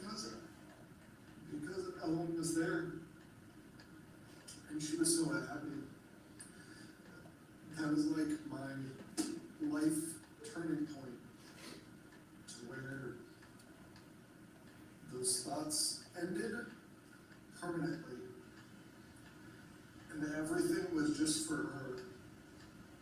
It was like that was, and I said this at the beginning, to where I have such a strong connection with Ellen just from like that moment, that was the turning point moment in my life. That I was like, those thoughts are just gone now, forever, and they aren't.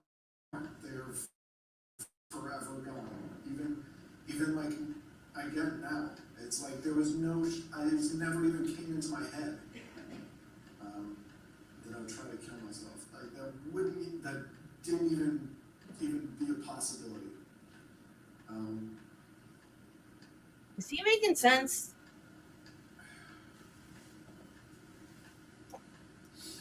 Priorities change. Was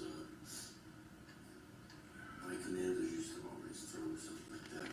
Priorities change, and it actually applies to pretty much everything, especially when you have Need the subtitles, cameraman. So anyways,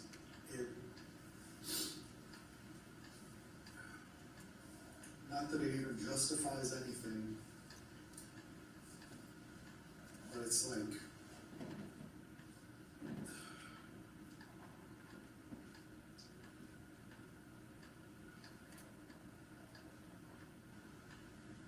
it's just my everything.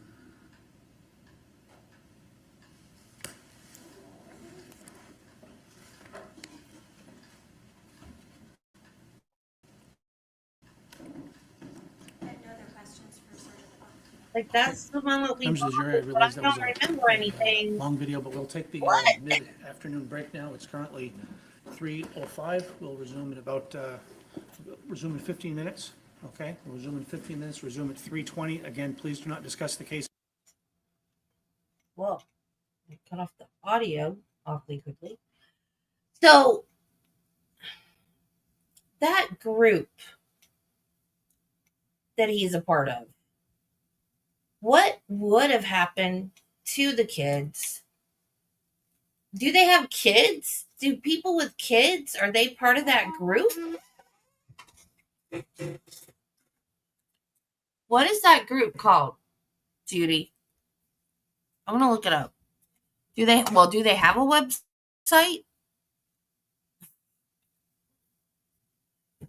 Because if it's like they were going to eventually take over New Hampshire and then secede from the United States? How? Free State Project. Like, who's allowed to have kids in a situation like that?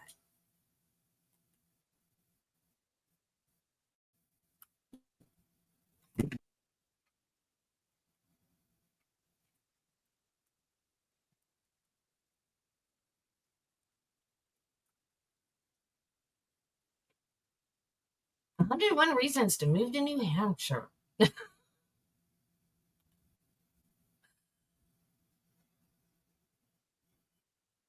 The freest state to call home.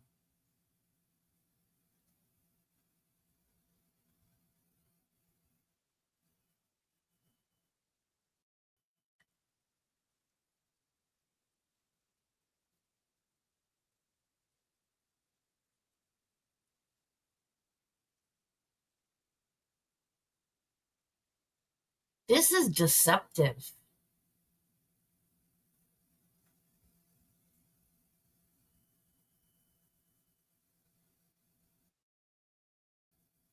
There are many free stater-friendly landlords throughout the state.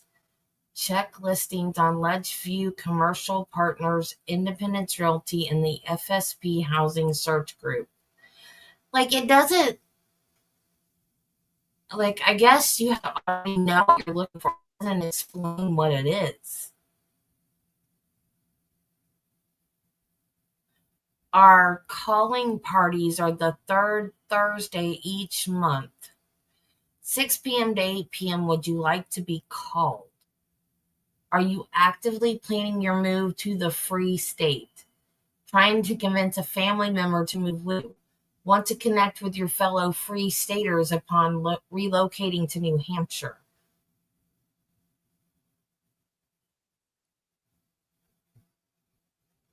Whether you've decided to rent or buy, let us know through the welcome wagon form. This will inform the Porcupine Welcome Wagon when and where to come help you move in.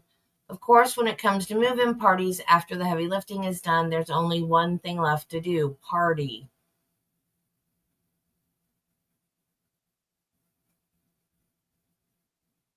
It doesn't explain anything. It's just a bunch of forms to put your information into. It just says the free. Oh wait, there's a tab that says learn. The Free State Project mission statement: liberty in your lifetime.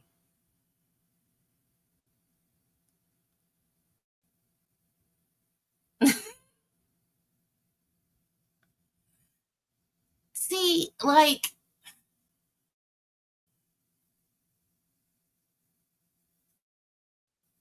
if they don't learn and stuff like that, then that means they're not going to raise their kids under, like, normal things like vaccines and school and cult. Yeah. Who's going to let kids,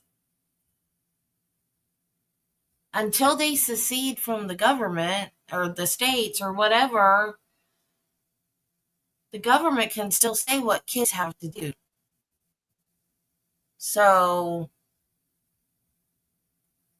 Department of Children and Families have a say about what you do.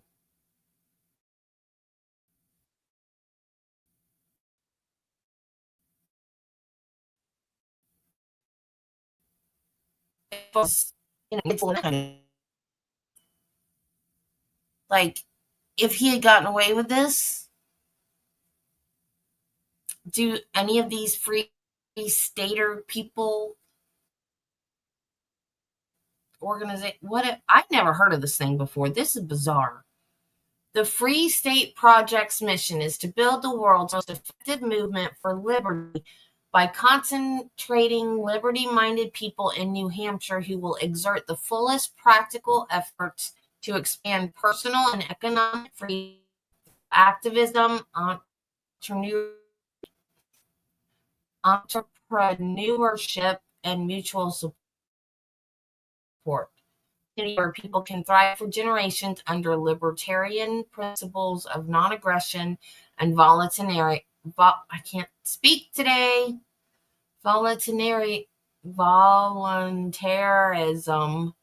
through culture and politics.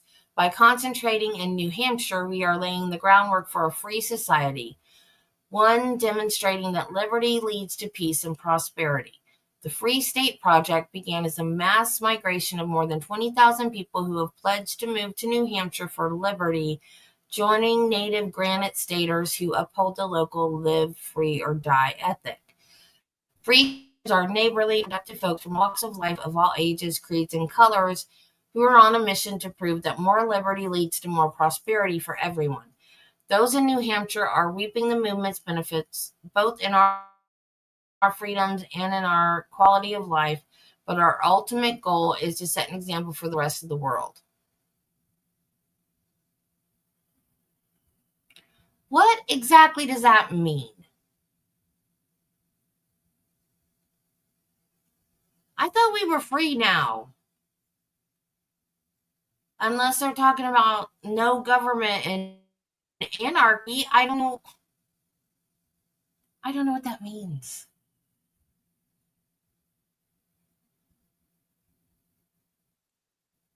Judy, didn't you say that her parents and his parents have joint custody of the kids?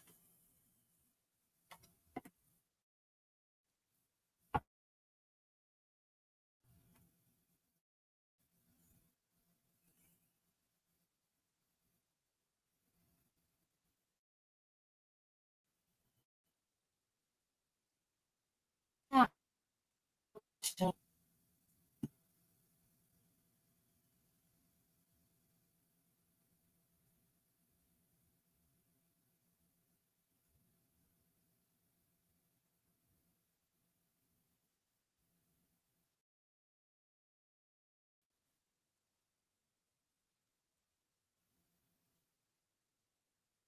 Yeah.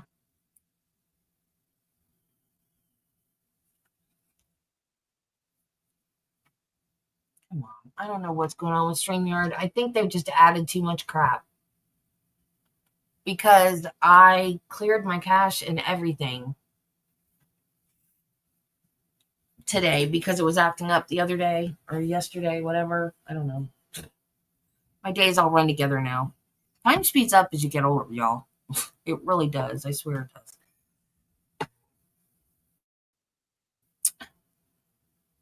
That's exactly what they do.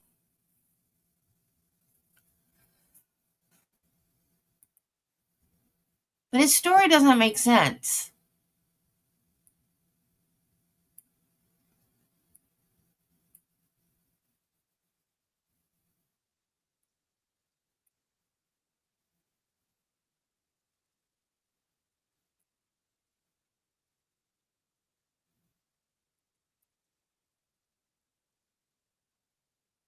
I used to know some people that a couple that uh, the husband was like pro anarchy. This was my like mid argument, and their way of telling it was different when I looked up the definition. It's like, oh no, that doesn't sound good. I don't think so. We have to have rules. There has to be, because you've always got the crazy people. You can't. People need to be reined in. You gotta have rules. You can't just. You can't. You just can't. You have to have rules. I mean, look at the subset people and the I don't need a driver's license. I'm traveling. You know, you have to have rules. You can't just do your own thing. You can't. Anarchy is not the way to be free. It's just going to cause a lot of chaos and disaster. You have to have a government with rules and regulations. And not everybody's going to be happy. That's why we have a new president every 4 to 8 years. And we need to start putting, not just politics, we need to start putting limits on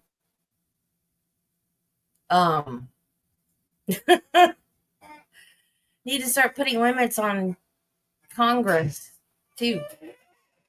We need new blood. We need turnaround.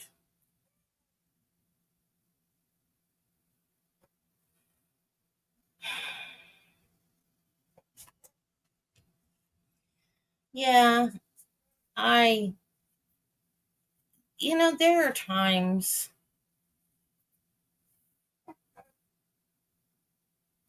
like the rose petal thing. He was wrong. Do you guys remember the rose petal trial? The guy that unalived the woman because she was making inappropriate content with her daughter and her boyfriend. What the guy did was wrong. but he did it for the right reason. If we were allowed to judge, to be that kind of a judge and say, well, he did it for the right reason,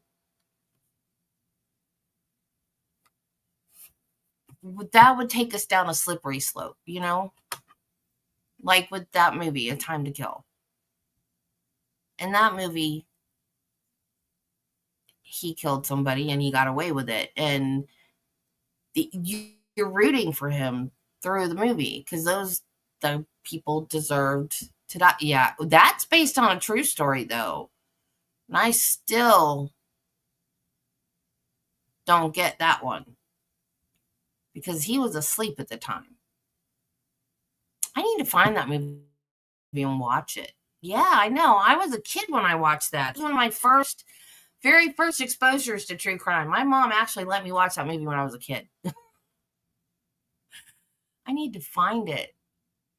Or at least find like a documentary, like a true crime show about it, like a documentary or a book or something. Because all I remember is Farrah Fawcett and me being a little kid watching it with my mom. But yeah, it's if we were allowed to do that, if we were allowed to say they did it for the right reasons, even though it was wrong, it would be a slippery slope, and we can't do that. And that's in jury instructions. When the jury gets their instructions, you can't go by emotions or sympathy or whatever. You have to go by the law.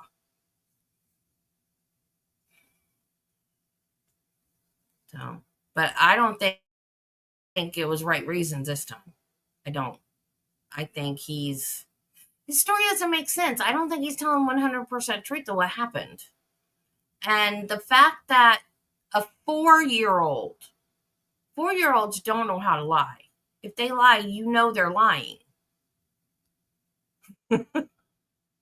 No, I don't.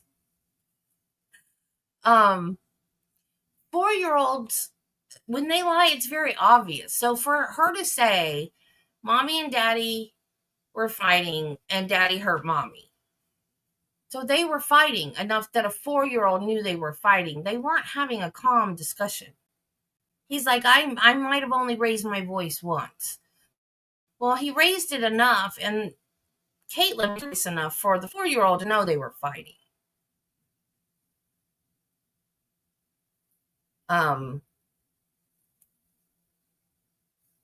And she was right there when the gun went off. So, and if he was a Marine, he knows what close gunfire does to your ears.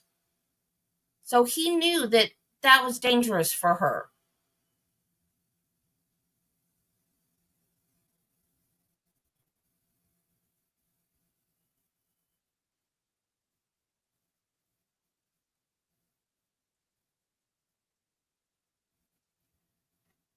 No, abuse is never right.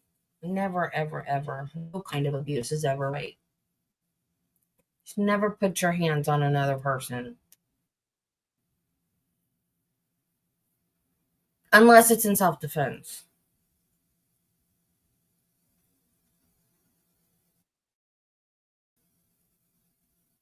Yeah.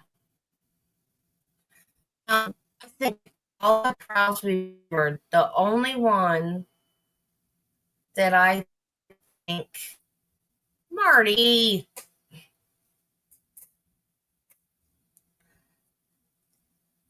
the only one that I think they got it wrong, that I think was self-defense, and they said manslaughter. I think they said manslaughter. Was Ashley Benefield. I honestly think that was self-defense.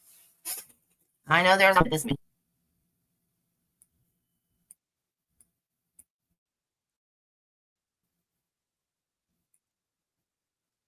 Well, I think there is a charge for child endangerment.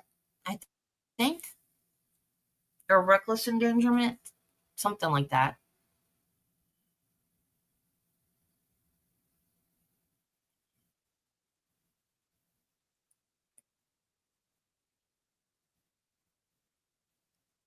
Don't they always say that though? You made me do this.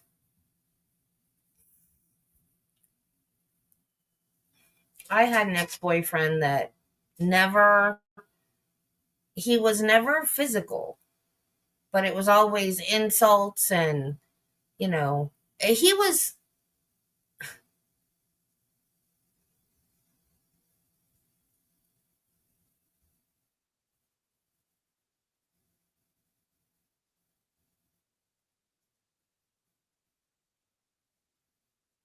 huh?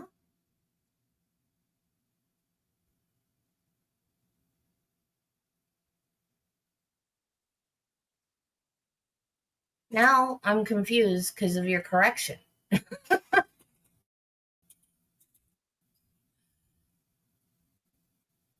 Oh my God.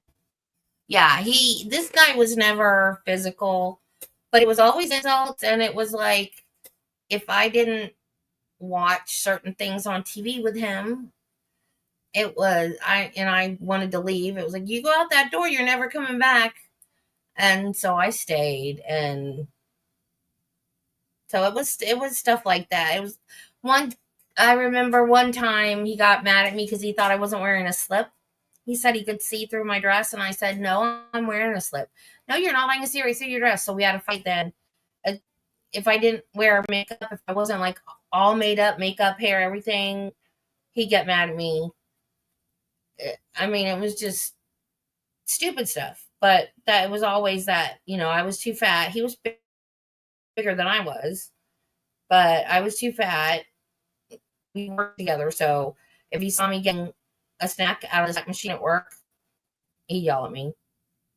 My eyes, when I get really upset, my eyes go from hazel to green. He would pick fights just to watch my eyes change color. And then he would go, "Oh, your eyes are that pretty green color that I like," after yelling at me for 15 minutes and getting me upset. So it never got physical, but if had we stayed together, I think that it eventually would.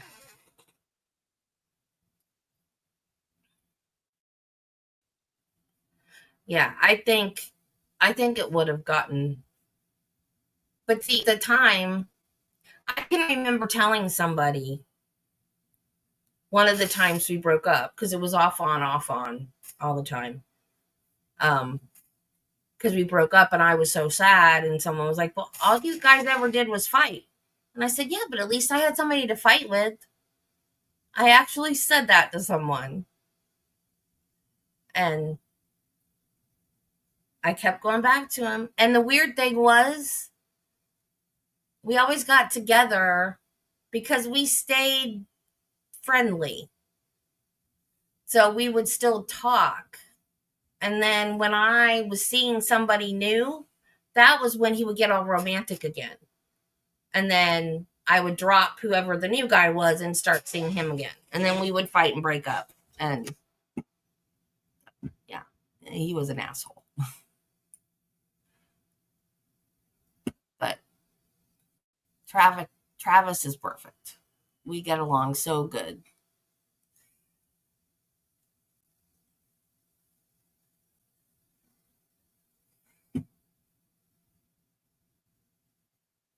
I my deal with that was that my mom was also physically and emotionally, if it's emotional or mental,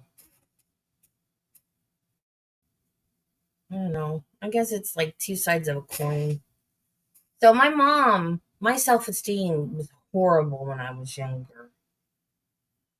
So I was a different person when I was younger. And so going into a relationship that seemed like love, and my mom kind of time, I thought that's what love was. So I thought, this is it. I found someone that loves me. and then realized years later that that's not what love is. We fuss at each other, but it's not a real fight. It's just fussing and picking, and it's not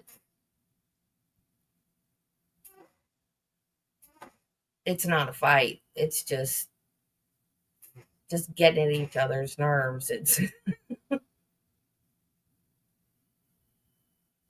like he got aggravated with me Saturday because when we go to theme parks, I use a scooter because of my back and my knees and standing in lines and walking miles, and I can't do that.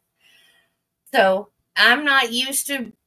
At Universal Studios, I use a scooter, but they don't let you take the scooters in the line for the rides. They do it, and I was running into stuff all over the place. So I would get it wedged, like against a pole or something, and I couldn't turn it. And so finally, because he was getting aggravated, but he wasn't getting mad at me because he knew I tried. So towards the end of the day, like maybe halfway through, a little over halfway through the day, I'd be like, I'm stuck again, Travis. And I would just get off of it. And he would walk over to it and pick it up and move it where it was stuck. And just look at me and roll his eyes and walk off.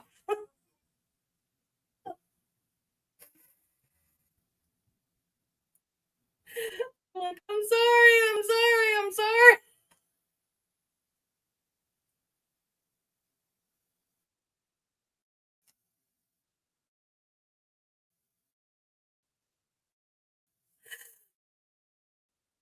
But he puts up with so much of my garbage. We are, I mean, I disappeared. StreamYard, stop it.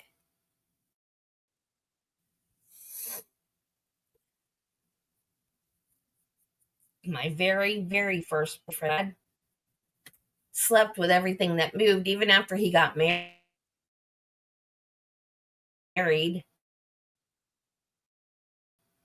He had the woman that married. We had to go to high school together. And in high school, every time they broke up, I dated him for it. And anytime they broke up, he came back to me. So all through high school, it was me, her, me, her, me, her. And then he ended up marrying her. He's dead now, though. He died. You, I picked back everything that I never slept with this guy, by the way. I did. I was a kid. I never did. But then after he married her, he slept with a whole bunch of people. He was sleeping with all kinds of people. He was married, but he didn't. I'm a good girl. But yeah, I never had like a decent. I was even engaged once before Travis, and he cheated on me too. I've never had. No, I did not. No, I didn't. I was a good girl. I did not. I did. I was. Use of subtitles and note the dozen or more errors that I saw during the review of the video with the subtitles. These are either errors from what you could audibly hear and what the subtitles said, differences between the subtitles and the corrected transcript, or both. And given the pacing, I can't tell you which, and I couldn't tell you that I got all of them, so these are just the ones I caught. And I'm just going to note for the record the errors in the subtitles. And again, I think our concern here is that the jury is going to rely on the subtitles. It's it's human nature. Yeah, But they couldn't hear it. when I watch TV, it helps me process, rather than I put listening, on the subtitle. You can't to hear the it. video, even with the limiting instruction. It's something our brains do automatically. It's not something we can control. And so, just for the record, error 1, page, this is what's been marked for ID as states 32, and I'm going by the page numbers at the top right. Page 14, line 9, it said looped in when it should have been moved in. Line 21, it said where when it should have been whether. Line 17. What's the point? Sorry, page 17, line 4, the H in DEBORAH was excluded. Page 24, line 2, mine when it should have been mine. Page 25, line 1, the phrase hunter, fisherman was omitted. Line 9, like do you want a was omitted. Line 33, I believe it said will hire the place, when the corrected transcript and what you could audibly hear was I already had the place. Page 35, line 5, it said and da da da when it should have said and none of that.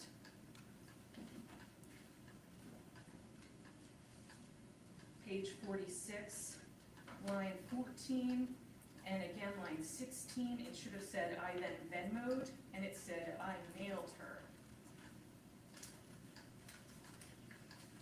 Page 50, line 4, it's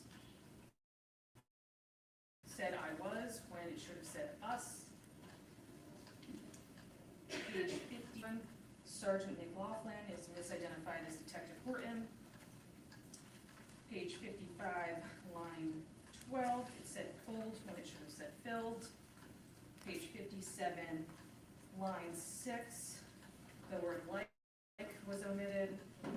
Page 58, line 4, end instead of I.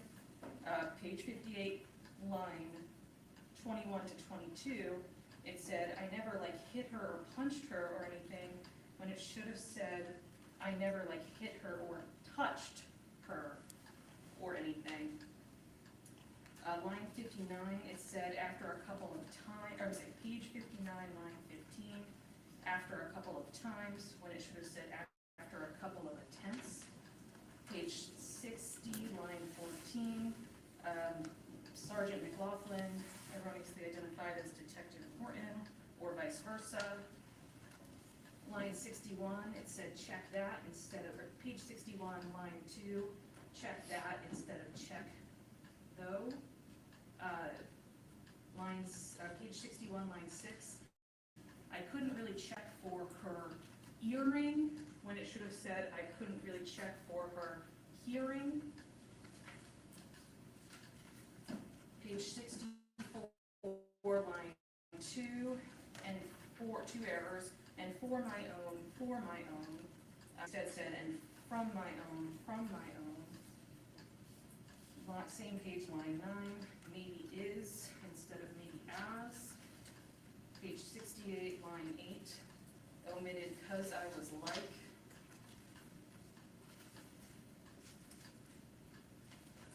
Page 76, this one was moving too quickly, and there was, for me to catch, but there was an error sometime around line 19 to 20, when some statements were omitted from the subtitles that were said audibly. Page 82, it looks like line 22, the speaker was misidentified. Of course, the error we've talked about previously, page 87, line 15, fair to say, no, you weren't endangering Elwyn, is what the corrected transcript says. What Sergeant McLaughlin said is what he said, but the subtitle said, fair to say, no, you were endangering Elwyn. Page 95, line 16, the word I was omitted. Page 96, line 10, Detective Horton, I believe, said, "Correct me if I'm wrong," and that was omitted from the subtitles.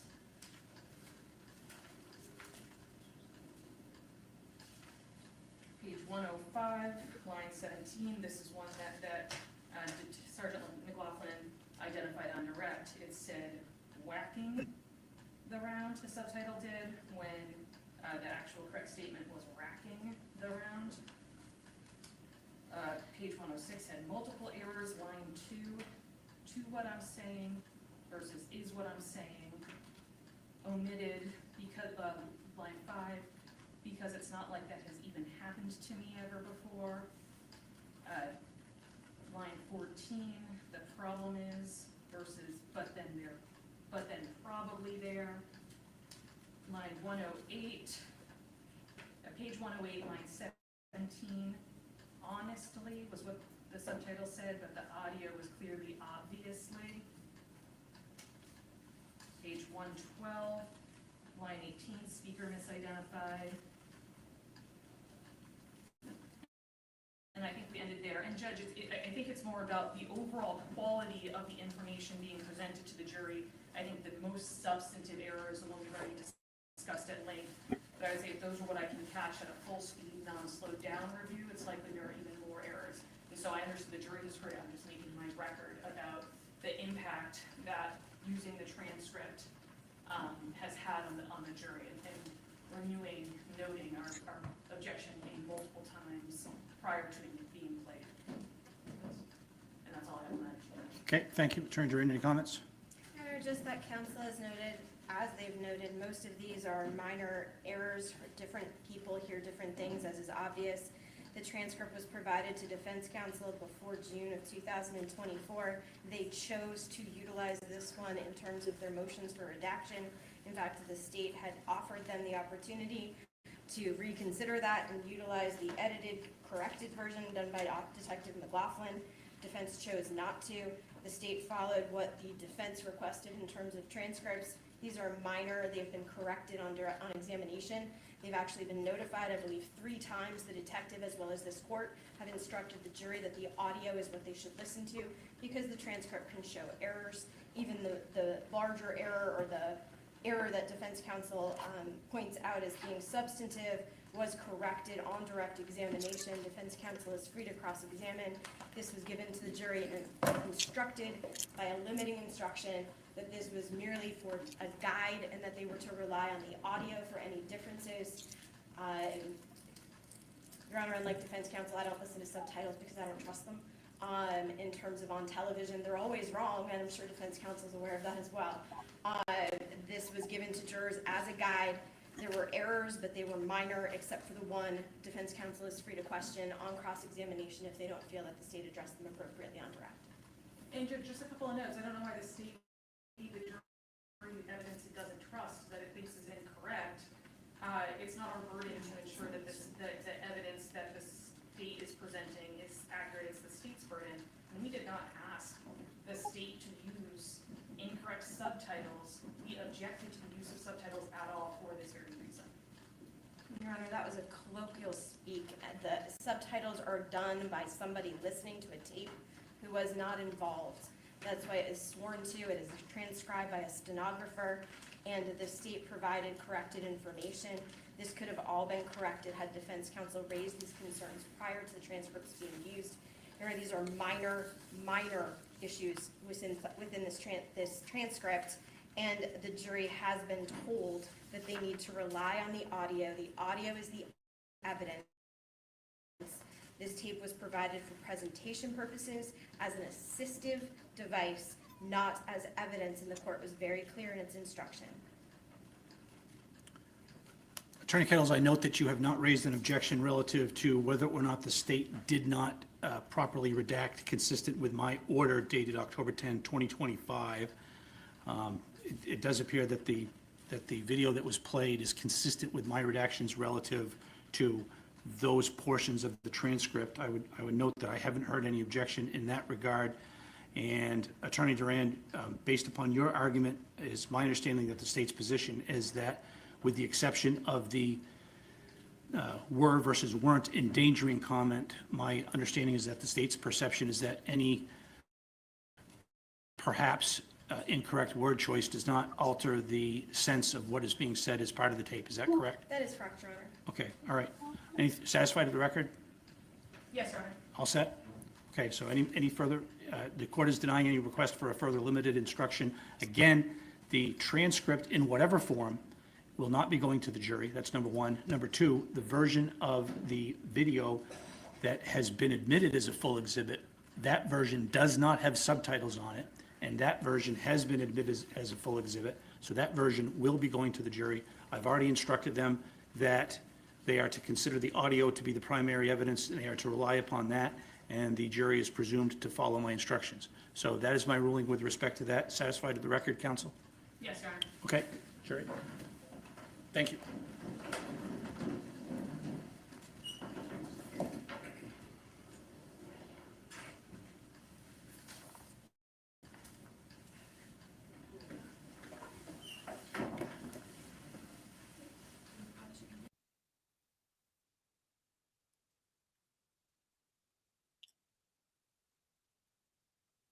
Is Carla Riley still in here?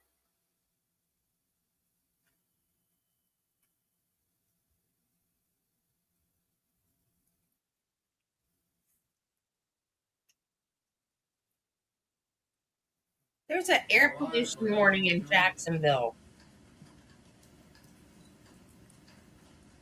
People are supposed to stay inside.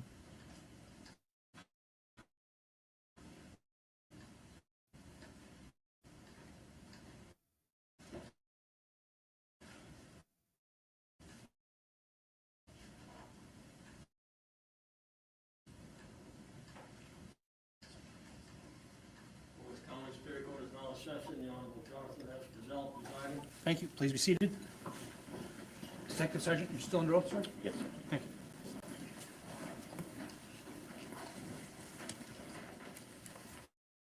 Sergeant, I'm going to ask you some questions about what Dustin told you, Okay. and a couple of questions about what you asked or said to Dustin. Dustin said, I can see where this is going, of like, could it be that I'm endangering Elwyn by what I did? And I would very much say no. That sounds correct. And you responded, yeah, just to tighten that up a little bit more, you're an expert marksman of some sort in a competition, so it's well, fair to say you know go. you weren't endangering Elwyn. Correct. Let me find it And in again. response to the question, you know you weren't endangering Elwyn, Dustin said An air yes. pollution warning. And talking about Caitlyn, Dustin said there was probably a good half hour Well, up to where she grabbed Elwyn and it was said not to letting stay Elwyn go. inside Yes. because there was some kind of We'll back air up a little bit to pollution. the start of the interview. And now You I read can't Dustin find it his again. Miranda rights. Yes. You told him he didn't have to answer questions. Yes. You told him he had the right to speak to an attorney. Yes. Dustin told you he understood his rights. Yes. He told you he was willing to answer questions. Yes.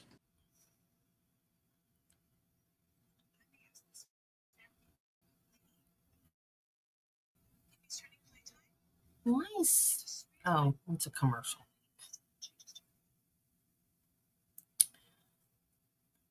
Residents near Jacksonville, Florida face potentially harmful levels of air pollution on Thursday morning. Experts caution that deteriorating air quality can heighten health risks for vulnerable populations. The map showed levels of fine particle PM 2.5 pollution in the unhealthy category, spanning communities just north of Jacksonville, including Nassauville, Franklintown, Fernandina Beach, Yulee, Callahan, O'Neill, Fonward, and Kingsland, affecting more than 28,000 people. The rest of the population should reduce long or intense activities and take more breaks during outdoor activities, according to the EPA. The Air Quality Index measures air pollution on a scale of 0 to 301.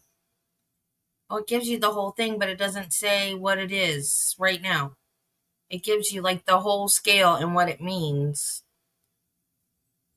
It's green, yellow, orange, red, purple, but it doesn't say what this is.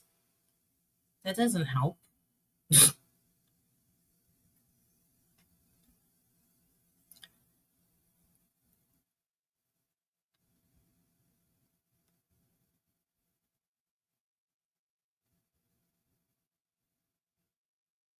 It doesn't say what the risk level is.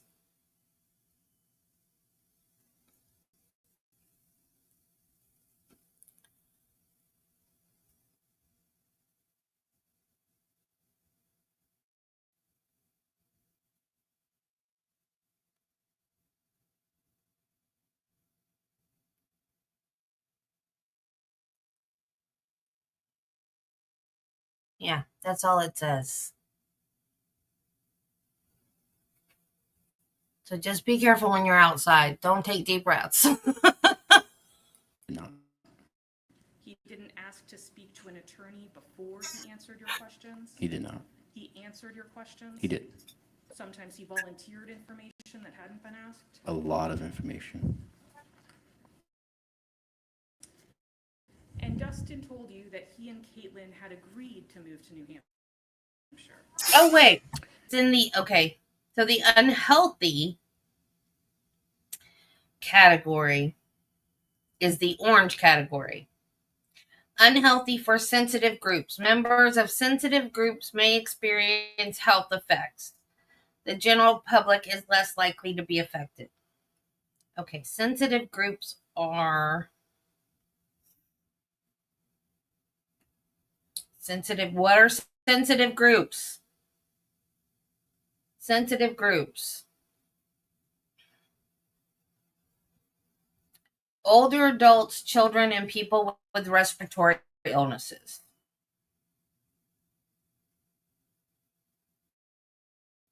Okay, here. There's your problem. Oh, you're welcome, Carla. Yeah, bring Doggo in.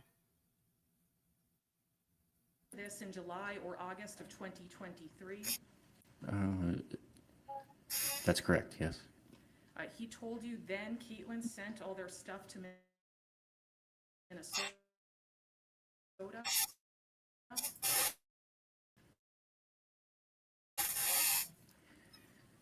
She ordered pods to send her stuff. I'm not clear on that totally.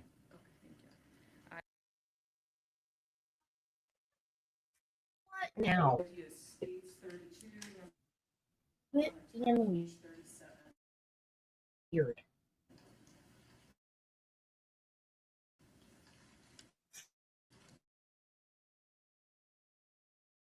Caitlyn was yelling that she was going to have you arrested. Yes, him arrested. Have him arrested. Yes, apologize. That she was threatening to put Dustin in prison and take the kids away. Yes, That Caitlyn yes, and Dustin said that after that phone call, he reached out to both of Caitlyn's parents. yes, He was trying to get her family to help out. yes, He reached out specifically to Caitlyn's mom after Caitlyn threatened to arrest him and take the kids away. yes. He had also been talking to her dad about it. Yes. Yes, Because that's correct. Dustin reached out to a Minnesota lawyer. That's what he said, yes. Dustin was afraid that Caitlyn was going to lie to the police and have some sort of raid on the house. Yes, Dustin told you he called the Berlin Police Department. he did. And he said the Berlin Police Department said they wouldn't get involved. Something to that effect, yes. I want to turn now to what Dustin said about choosing to leave. Yes, He said Caitlyn was getting more and more aggressive. yes, He said Caitlyn told him she was going to take the kids away from him. yes, Caitlyn told him she was going to call the cops and have him arrested. Yes. Caitlyn grabbed Elwyn and was not letting her go. Yes. She was again threatening to take the kids. Yes. Caitlyn was saying she was going to take Valen and Elwyn back to Minnesota. That's what he said. Yes. Dustin tried to grab Elwyn and be like, hey, let go of Elwyn. Yes. And Caitlyn just wouldn't let go. Elwyn in a full bear hug, Bear hug. Yes. a two hands bear hug, Yes. and he made a motion to demonstrate. He did. Dustin tried to grab Elwyn a couple times, Yes. but he couldn't pull that much because he didn't want to hurt Elwyn. Yes. Elwyn was yelling. I don't know if she was yelling or crying. I don't if play that's tug what of the war with your transcript says. kid. Then yes. It said both, right? He told you Elwyn was yelling and Elwyn was crying. I recall crying. You were scaring her by trying to pull her away from her mom.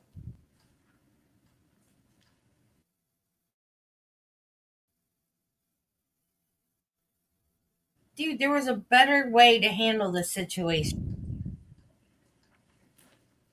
Out Caitlyn was for holding that Elwyn situation. closely She enough handled it. to cause her to cry. I asked a question about that, and the question, my question, I got kind of a combination of the two, forcefully enough and also the arguing. And also the arguing, but both of those were causing her to cry. Combination of the two, yes. He said it was very, very fast, very deliberate. The shooting, Yes. yes, Very, very fast, very deliberate was the phrase. yes, He said it was very quick. yes, My name Said stays he the grabbed same gun, whether it has an grabbed at or not. Elwyn, pulled her back and shot. yes, He said it was immediate. yes, He said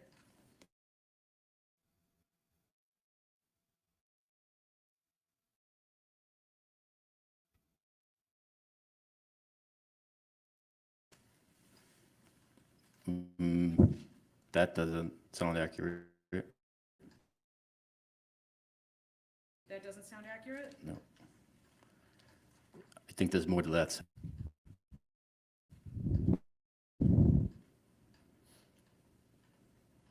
What's been marked for ID is states 32. This is that corrected transcript that you talked about. You reviewed to make sure it was accurate. Okay. And it says, and then right when I shot, it was 60? 60. I'm It gonna said, object at this point. If she's using it to refresh recollection, this is not appropriate. Sustained. may we approach? Sure.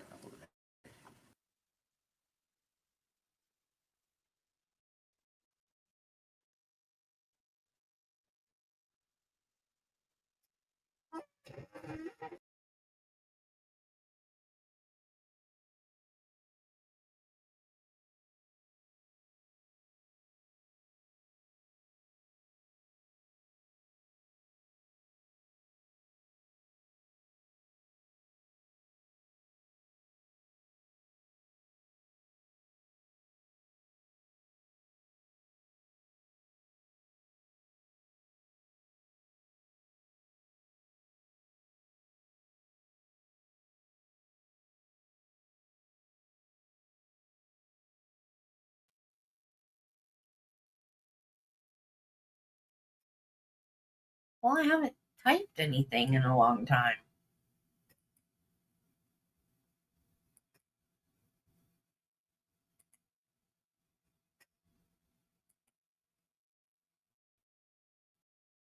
There's still a sidebar. Didn't miss anything.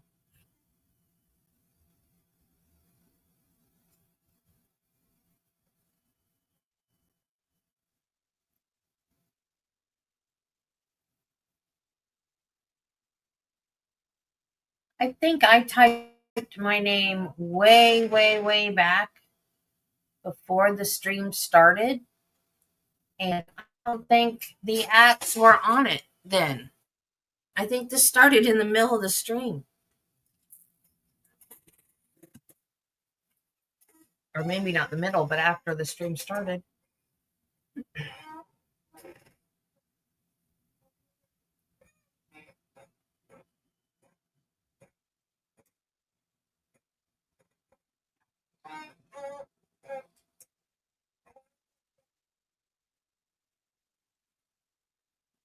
Come on, can we get done for the day? This has been a long, boring day. I mean, well, it hasn't been that boring. It's just, I wish we could have heard the video better. I like police interrogations. That's like one of my favorite parts of trials.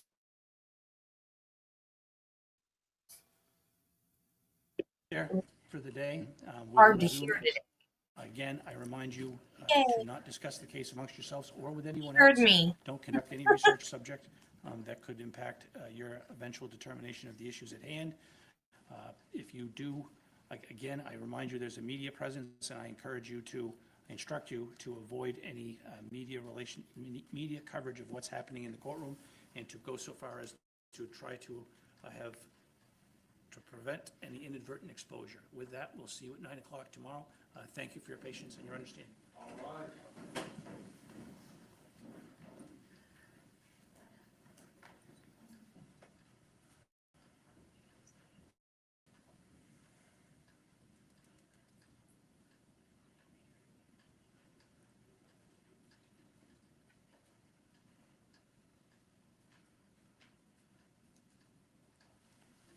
Okay, court will be in recess.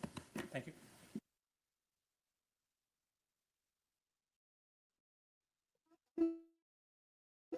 Okay. I will see you guys in the morning at 8 for more Daryl Brooks, and then we will continue this. They were supposed to rest today. I guess they'll rest tomorrow when they get done cross-examining this guy, I guess. I don't know.